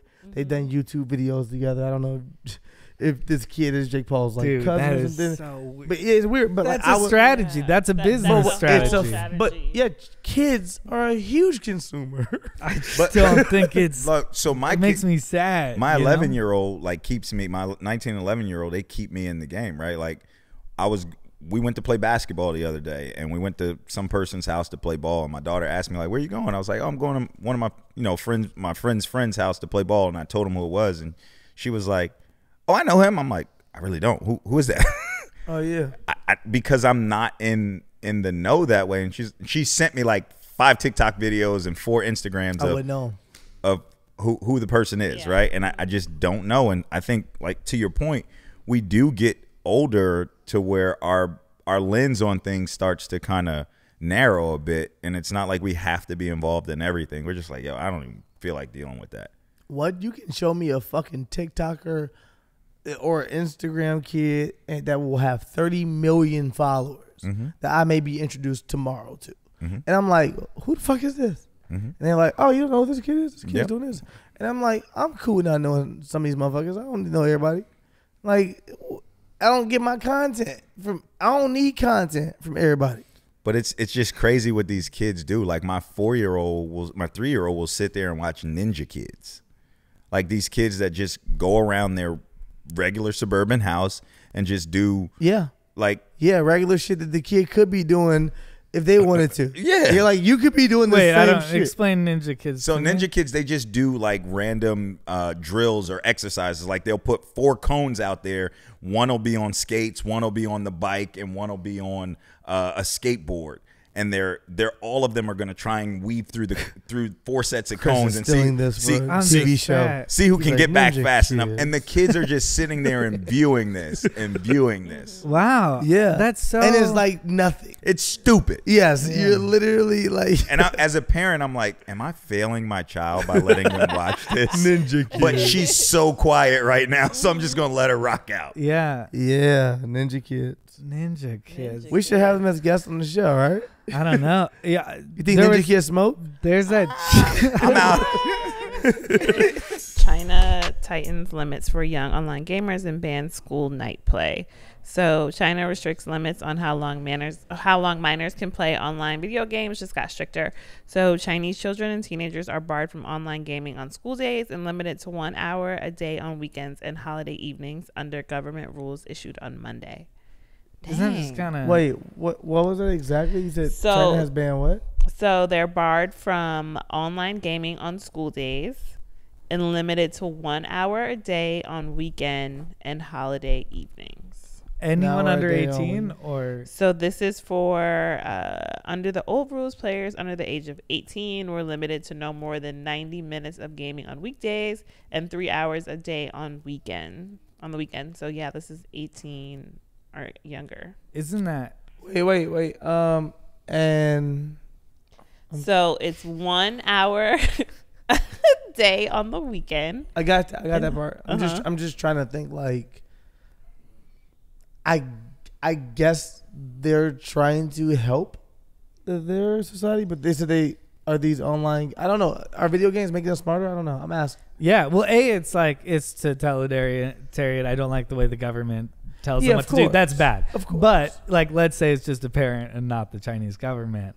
Like, I agree with you. As video games completely bad and completely... I'm asking. Yeah, I don't know. Cutting it I don't out. know. The government said that they're doing this in order to stop the online gaming addiction happening among school children. But they're also doing it to get back at tech stocks. That's their FU to tech stocks.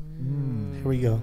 So this is where you take it to financial we rating. ain't even know. Yeah. So when you think about limiting the online play, right? Like there's no more, they're not going to be buying more things. They're not going to be doing anything. So that's their form of regulation on the tech industry that's heavily sometimes it's U.S. and most of it is in China. And if they can't control the content that's being put out, they'll just limit the amount of access that you have and put a squeeze on what people are. If you spend less time on it, you're not going to spend more money on it, right? The more time you spend on it, the more money these kids spend on those different game systems, software, because they don't make any money off the system. They make all of the money off of the downloads, the software, the packs you can buy on whatever game that you're playing. So if you only spend an hour, you're not going to buy those things at the same rate you would before. So you think the whole Chinese government is just trying to, there's like a war on their tech industry? It's a war on their tech industry to get control of it, and for anti-monopolization of it, right? That was a big word. I don't even know where I came up with that one. Maybe I'm got a contact right now. Who knows? No, I'm joking. But maybe I think it comes from, like, there's a couple of big players in China, and they want to crack down on that and kind of level the playing field. So if they can take it away from them and give other smaller companies an opportunity to play in, that's their angle to do it, by squeezing the top. It's a way to look at it. That is a way to look at it. That's a really interesting way to look at it. Because I was about to have a conversation about whether, in general, we should be thinking consciously about our responsibility to the next generation in tech. Like, from a technical point of view, I kind of feel like we're very willy-nilly about anything that kids do. And I don't have kids, so it's hard for me to really have a judgment about that. But at the same time, I wonder if we have a responsibility to make them not, like, go insane in the tech world. Or well, I think I do have kids. I have 4 daughters, right? Like, I have 4 girls. I have 19, 11, 7, and 3. So my purview on it is very different, right? Because I grew up playing video games, right? But I'm not a tech person per se. But my daughter, when she went to college, she's like, hey, I need a new laptop. I'm like, why do you need a new laptop? You have an iPad and you have a MacBook. I mean, you have a Windows computer. She's like, well, I need a new MacBook for my class, and I need this for my email, and I do this on this device. I'm like, why do you need all of that? That's just the way it is. That's just how she does it. So for me, with these kids with tech, I think it's generational. Tech is going to be what fuels the world moving forward. So why would I limit my children from being on it or understanding it? My 3-year-old can maneuver devices better than me at times.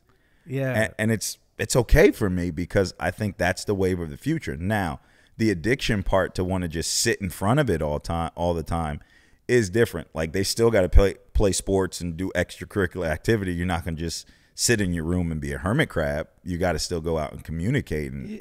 But those are your children. Yeah. Like, you don't believe at a higher rate and a higher percentage that people are, in today's day and age, they are not going outside, and they are just being addicted to the game. Especially during the pandemic.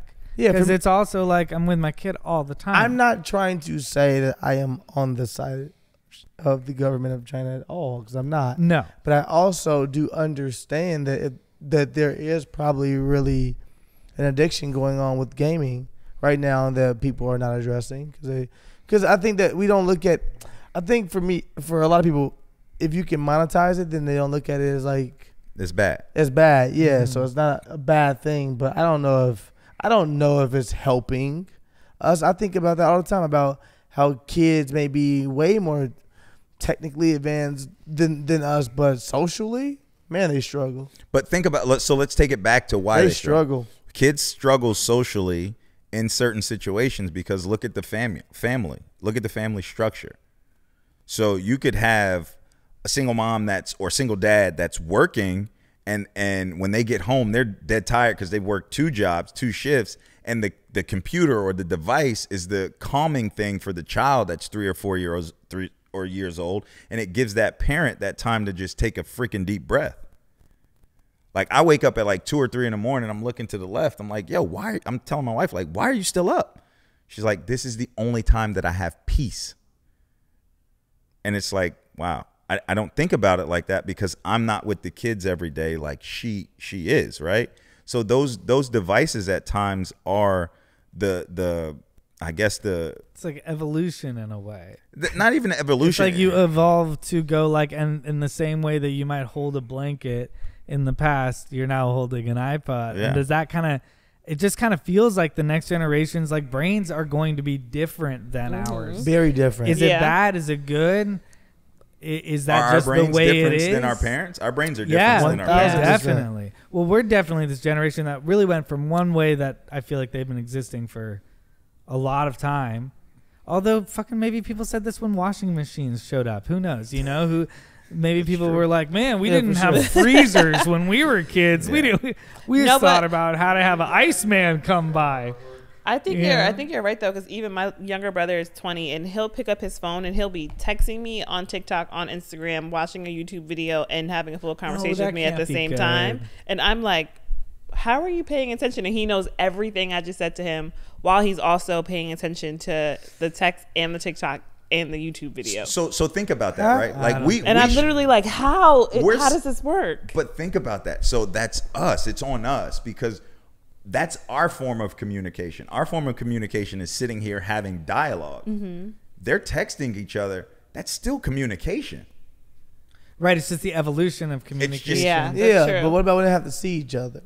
When they what? Have to see each other. He's the shyest person you'll ever meet. So I'm saying that's going to be the problem with all of them. But is it going to be a problem? They're only going to just get married to their fucking gamer best friend. And that might be okay. It might be okay. Hey, if they want a Ready Player One, I'm cool with that. But they're gonna end up getting married to just like their Warzone fucking partner, or the person they text all day long. But I just want them to have like a connection with nature and connection with other people. But you outdoorsy. We want that, just right? Because that's where we're from. Like that's where human beings are from. Why people outdoorsy, boy? You can say that's where we're from, but like, all right, let's take it to a financial part of it, right? Think about it from a perspective where home ownership was a big deal for our parents' generation and for us. Our kids don't want to own homes. How important? They want NFTs. How important was it for you to get your license? Everything. That's how you it wasn't around. everything. It was important. It was a big deal, right? I had to force my daughter to get her license. We had a vehicle for it. Like, hey, you have a car. She's like, okay, cool. Like, no, you're going to get your license because I'm not going to keep picking you up from practice. These kids they're not like us. They don't want to own anything. Like they want to be able to pick up and move and go. But like, I believe they don't know the work that it takes to own anything. But I don't feel like, ultimately, I feel like the kids do still want stuff. Yeah. They just don't realize what it takes to get the stuff. So think about or they look at YouTube and say, this is the way to get the stuff. But they're young. Or social media is the way to get the stuff. And you're like, people were getting stuff before social media. Okay? Yeah. We had to find our way before Instagram. Absolutely. Like, you know, so for me, I'm just afraid of like when things continue to change, when your face or whatever can't sell you anymore on Instagram, where do those people go? What is the next move? You know what I'm saying? Like we have to have foundation at least within our lives of what we want to do. Things we have to go for. And I just feel like now it just feels like they don't want stuff, but they do want stuff. So if that makes sense. Yeah, they want what they want because think about they're the microwave generation. You put it in, it pops out. Like there's no hard work that goes with it. But at the same time, they do communicate. They just communicate differently than we do. They do work. They just work on the things that they want. Yeah. It's not the same way that we were brought up. Like, all right, you can work, but you might have to do this job to get where you want.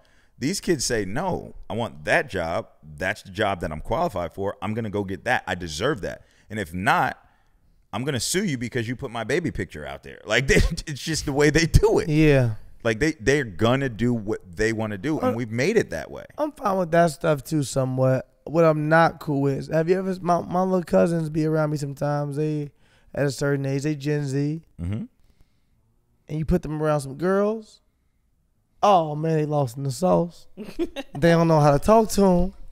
They don't know what to say. They all really shy and weird. And you're like, y'all said y'all wanted to be around girls, and y'all ain't saying no words to them. Because guess what? We had Jodeci. Oh, is that what we lacking right now? How you gonna bring it back to this? You don't even listen to music. I mean, I listen to that. I listen to that. No, that's true too. I Right? You my agree? brother, I'm like, hey, so when you like a girl, what kind of song do you send her? Ooh. He's like Lil Durk. I'm like, what? What? Hop up out the bed. Okay, But- no, What? That's our No, I know, but I'm just That saying. was 20 years ago, But Jeff. that's what they're doing. Wait. Edit Am that I one. swear? That's the finance guy. Years ago. Tell my swag over Soulja Boy's first Lil run. Durk. Hey, you did say Lil Durk. I was like, wait, what? That man said, hop about the bed.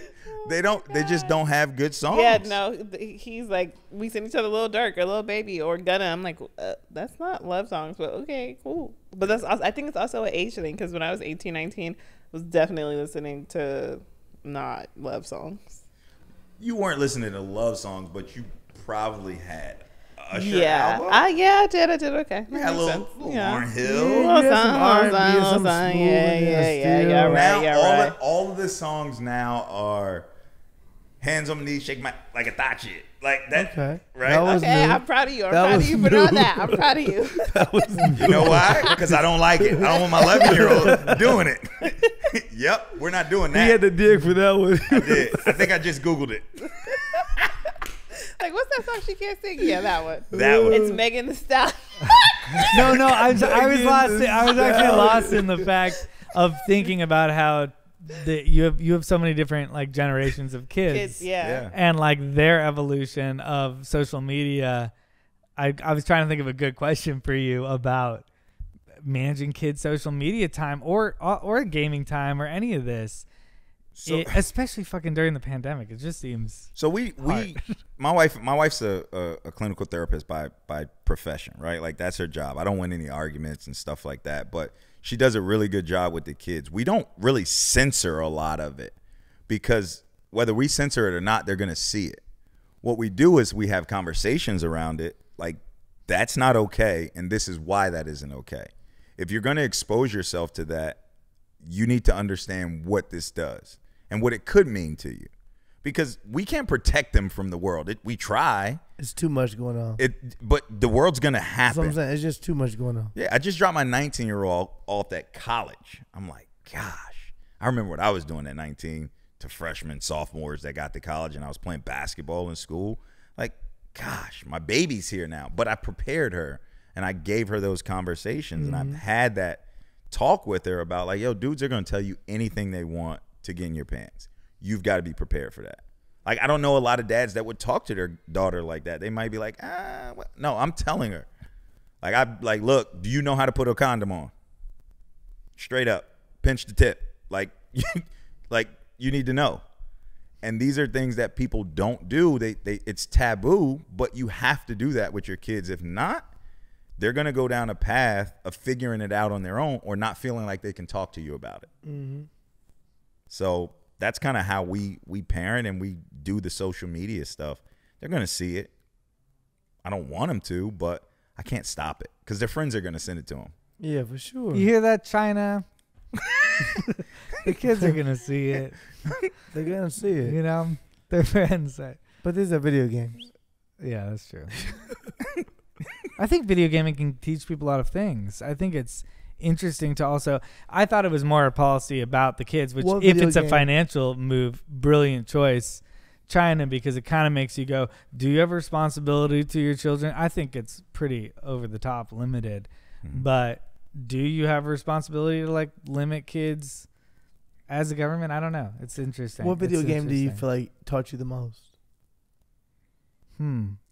It's the idea of beating a game is a thing that is real. Like, you know what I mean? It's a great experience beating a video game. It is. I'm not saying it's not. So it's like a riddle almost. Yeah. What video game taught me the most? Yeah. What video game are you like, man?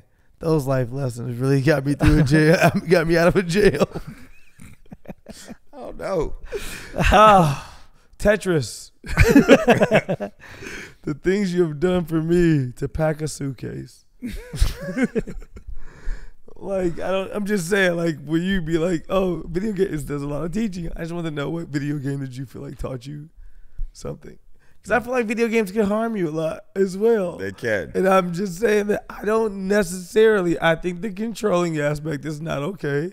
But I don't necessarily think that this full thing is black and white about if, I think there needs to be more studies. I think the studies have already showed that video games can harm you. And I think that there is a real phone, tablet, video game, social media addiction that is going on throughout the world, and it's gonna affect our brains. It will. Yeah, so hearing one country say we're gonna limit something, I don't like the way you're going about it, but I understand if it's your real argument of, hey, we don't want our kids addicted to games and different stuff. But motherfuckers is getting rich as well. This could be kind of controversial, right? Like, are we too free at times? Like when we think about it, right? Like if you think about China and the education and the how advanced they are with certain things compared to where we are. Like we used to be, like our kids would test really high. Like, are we still even in the top 10? Oh no, we used to test really high back in the day. I remember that shit. Math and science and stuff. Like we're not even in top 10. We're not even trying. But YouTube, we're number 1. Yeah. So we're fucking number 1. So are we too free to a certain point where we're not focused on the right things? Because I think the U.S. has been so focused on making money and getting ahead and being successful that we've lost the sense of outdoors, family, time spent. And that's what kind of COVID gave us back a little bit for people. Yeah. There's this show called Years and Years on HBO, and they have this idea that in the future, I don't have that, Chris. No one's fucking seen the show, but I didn't want to act like I came up with it. But there's an idea that one of the characters in the future is trans. Be careful. Fucking they're trans digital. They identify more as their avatar than themselves. Yeah. So they kind of walk around with like this. They got a new singing with this competition VR show about thing, that. and they like take it off, and they're like, I'd rather put this on, mom and dad, and they'd rather they feel more comfortable being their avatar than themselves. You just explained, and that might Ready be Player a thing, One. man. No, he just Ready Player One. You just explained NFT and digital wallet. Expressing yourself through your through what digital currency, through what you've collected. You just explained it. When we were talking earlier, we were all trying to get to that point. You're saying we're picking our avatars by buying NFTs. What we collect and what we consume tells us a lot about. Wait, we're making a collage? If we're making a collage, I'm really good at making collages. Yeah, okay. I'll go with that. But that's basically what NFTs are, right? From a digital wallet standpoint, if I can look at your wallet and it'll tell me who you are, just like if you design your avatar, it's who you want to be in this virtual world. So before the show, we were comparing NFTs to baseball cards and merchandise, and now you're saying it's also like creating an identity yourself internally in that world. So think about that. When you collect baseball and basketball cards, you collect cards that most people, they collect. Some of them will collect ones that are of value, but other ones will just collect some of their favorite players. And those players will tell you what this person likes, or what team they like, or where they're from. And that's what your digital wallet is. We just have just their team. Yeah. And they're like the most obscured fucking people from their team. Like, why do you have... Yeah, I got a Bob Love card in Chicago Bulls. And you're like, what? That's a cool card. That is Bob Love. Shout out to Bob Love. Like, I got a Sam Bowie. Yeah. Like, wait. They got a Sam Bowie fan? The guy that got picked in front of Jordan? Yeah, that's nice. That's nice. That's a great card. I should make that an NFT. It should be worth something. Yeah. Sam Bowie. Do you have that card right now? I might. Okay. I don't know. I can look at my tops. Let's do some finance questions. Should we do questions? Yeah, we should, because there's a lot of sex stuff in there. It was a little weird for me. Whoa, this is our show, Jeff. Yep. It is. This is what we do. Hey, I'm okay. We talk sex stuff and how we can make money from it. Okay, I have a question. If you are trying to just build your wealth, or I don't even know what it is, just get right with your money, what's one of the first things? Pay yourself first. And pay yourself first? Pay yourself first. And I've never heard this. What I mean by that is when you get a paycheck, most people get their paycheck and they identify what they have to pay in order to survive, right? And then they will have some disposable money after that, and it ends up at Chick-fil-A or Starbucks or all these other places. So if you pay yourself first, let's say it's $100 a week. As soon as I get my paycheck, I'm putting that $100 into a savings account, and then I'm going to pay all of my bills. And then whatever's left is my disposable income. Now I've paid myself first to where I have some sort of nest egg or savings to get started with. And most people don't think of it that way. Business owners do the same thing, right? You want to pay yourself first, or it's called profit first. Mm-hmm. You've got to profit first before the business can really, really run or survive. So that's the one of the first things I tell my clients is you've got to pay yourself first. Okay, so then my next question is, let's say you're trying to get yourself out of debt. What's your first? Are you saving your money first and then paying off your debt? Or how are you setting yourself up so that you win in that world? So that's a great question. It's really dependent upon your situation, right? Mm-hmm. So let's just take a hypothetical situation and say you have a couple credit cards and you make, I don't know, $2,000 a month. You've got rent for $1,500 or whatever it is. Mm-hmm. I would tell you to look at it from a debt snowball standpoint. And you pay off the lowest card first. What I mean by that is the lowest monthly payment. So if the card is $50 or $100, you pay as much as you can on that one. You pay minimum payments on the other ones, and you pay as much as you can on that small one that's $1,000 balance. Pay that off. And then whatever that payment is on that card, that's $50, you take that and you do it on the next bill or the next credit card. And then you just snowball it to where you're paying as much as you can on the last one, and then you pay it off over time. But you have to be disciplined. You have to have a relationship with money that's honest, right? Like people have this relationship with money that's not honest. It's kind of like their relationship with people. They'll be very, very false with it. They're like, yeah, we could do this. No, you really can't. Like you're robbing Peter to pay Paul. Just like you'll tell somebody like, yes, I love you. No, you don't. You don't love me. If you did, you wouldn't treat me that way. Same thing you do with your money. And people don't look at it that way. And it's very, very mental how you treat money and how you are with things is how far you can go with your money. What are like the principles? Because it felt like at the beginning you were like, what I always tell people is, and I feel like you had some like principles. And now I'm like, I feel like I was like waiting to know what those were. So my principles, it really depends on each situation and each person's situation. So you can't go into every situation and say, Sterling, you should do this. This is going to work for you. And Chris, you should do this. This is going to work for you. Because your two goals are different. Your two situations are different. You know? So the principle is understanding what your client wants, what their goals are, and then really creating a plan that works for them. I mean, you have some basic principles of you need to save a certain amount of your money, right? You need to invest in some businesses or invest in the market so that you have some retirement moving forward. And you need to shelter yourself from tax if you make a certain amount of money. But outside of that, I think it's case by case, situation by situation. So if one of our listeners out there is like, I got this idea over quarantine and it's such a good idea and I want to create a small business, what do they do? So they call us. That's the first thing they do. Plug. No. But I mean, but what do you guys do? Like what, if someone who is in the middle of America who feels like they have a great idea for a business, but they don't know where to start, like, cause if they're working their other job, they don't know how they would even get into this job. Like, what do they do first? So the first, not entrepreneur.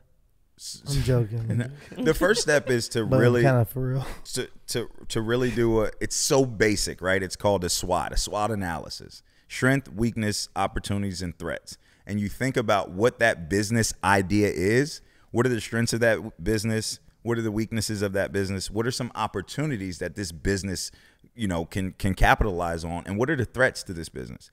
If you figure those things out and you can say without a shadow of a doubt that even doing that this business will still thrive, then you have something there and you can create your own LLC online. You can do that within an hour, right? Like it takes no time to set up an LLC, go online and get an EIN, and then you can go to the bank and open a bank account. Like it's not that hard to do. At all. and then you know, and then you just get a small business loan and begin your. Well, I mean, what's our fictional viewers' job, Sterling? Handmade Lego vases. They're like, these are dope handmade Lego vases. This is what I do. I know this is gonna thrive. They go, cool. Lego vases sound cool. They got a sweet Lego name too. It's like a little bit of a pun. But I want a Lego vase. I just made it up. Well, I don't think you could do that because it's Lego. But Right? you're still making it into your own thing, though. You can, but you can't sell it as a Lego vase. You don't have to say that. Well, you guys said that, so I was What if it's Lego LLC? Yeah. What if it's Lego? Lego LLC. Not like Lego on rap songs. You might not know about that. Lego. Oh. But there you go. Oh, shots fired. like Lego. So it might be like LEGGGG. Yeah. Oh, Lego. All right, but are you using Legos? I can use the fuck I want to use. It's my business. I'll scrape it off. Okay. I pictured it looked like a giant Also, Lego. I can sell them though. No, there's a whole bunch of Legos. Yeah, you can't sell Lego vases. No, you could. If sell you can sell a Lego vase, but I'm saying you can't sell it as Lego vase like you guys talked about in the beginning. It'd have to be Lego or whatever the Lego vase. Okay, I'm Yeah, glad we know workshopped that. Yeah. So then we do a SWOT. we know that. Yeah. We do a strengths, opportunities, weaknesses, and threats. Yeah, figure it out. We throw it out there, and then we The strengths of this create business are what, Chris? Lego LLC. The strengths, I would say. There's a flower shop right next door to us. That's the first truth.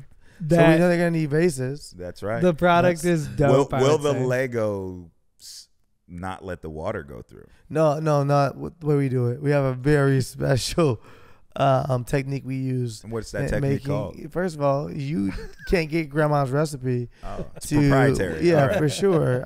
If I tell you that, I don't have a business anymore. Okay. But just understand the water is never. We did a collaboration with Flex Steel. Is it Flex Steel? Flex Seal. Flex Seal. You know Flex Seal? Directv.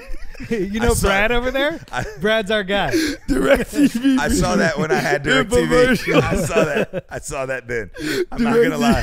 They were floating the boat with the screen at the bottom. I saw that one. Definitely DirecTV. Oh God. What do you think our opportunities are? Our opportunities are limitless. If anybody, I feel like we're being really specific. Y'all are. If anyone's into, we have a whole bunch of different kind of bases we'll do. But if anyone's into cool shit, I don't know. If you're not into cool shit, maybe you don't get it. But if you are, it could double as a vase, or it could just be like art. Cool shit. Yeah, I totally see this vision. The opportunity is that there's a lot of people who are into cool shit, and we got a product for them. The threat. So how many Legos is it going to take to build one vase? Well, that depends on how much money you're willing to spend. Well, I mean, what's your target market here, people? Well, I think you can custom make vases as well on our website. Okay. Because different people might want different shit. You know what I'm saying? Like one time we had Travis Scott. He ordered a vase from us for Kylie Jenner. And we made this huge vase and he put 200 roses within one vase. Huge opportunity. Yeah, huge opportunity. So how much did it cost you to build the vase? I don't want our margins are great. Okay, our margins are great right now. It cost us I'll say in Lego dollars, it cost us around $700 total to make the vase. Okay. We sold the vase to Travis for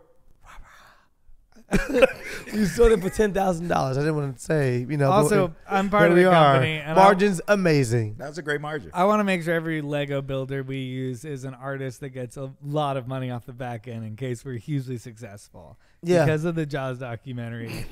Oh my God, Chris. So we pay our artists really well. We do. How do you pay them?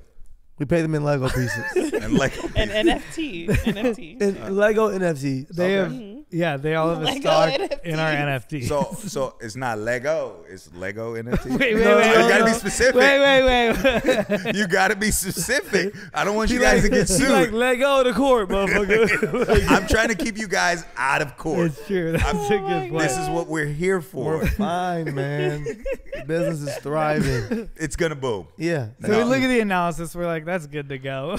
Yeah. I'm gonna be the guy that tells you this is a crap business. Sterling, we're not doing it. Are you out? I'm out. That's crazy. Damn. I think this is amazing, actually. And if somebody made a Lego base, I swear to God, I'd buy it. Well, I think you should do it.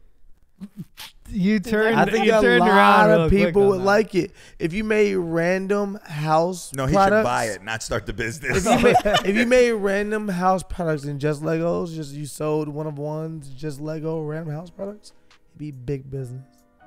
You could charge a lot for that. Okay. Coffee table, just made of Legos. These are strengths? Wait, no, Legos, they're patent expired on the brick design. Oh, Look shit. at that, Jeff. This is like a 90s movie where it's like Sounds like I got the yesterday. patent Wait. now, Lego. Well, this article's from 2013. Let me keep All right, looking. they been got Let me that shit see, back. Let me see. They got back the same day. But what did that even mean? I what don't know. She said? On the brick design. Yeah. Did they ever had a brick design? What did that mean? A business plan from start to finish has several different phases, right? And a business plan should be a dynamic document. And I know we were joking, but how he kind of pivoted to a whole different business, that's how businesses that are good become great. Because they start as one thing and then they find another avenue or another hole and then they go that route. And that's okay. But understanding that the first step is to get started. A lot of people that are living in the US right now hate their freaking jobs that they work at, but are afraid to bet on themselves and go out and start something. But I'll tell you, you could be just like me, working a job where you make $400,000 or $500,000 a year, and then you walk in and just fire you because they're changing their way they're doing things. And then what are you going to do? Bet on yourself. Go for it.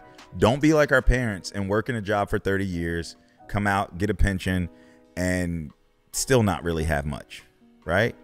Go live your life now. Why should you work your whole life and then retire to want to travel and do things that you wanted to do? You're 65.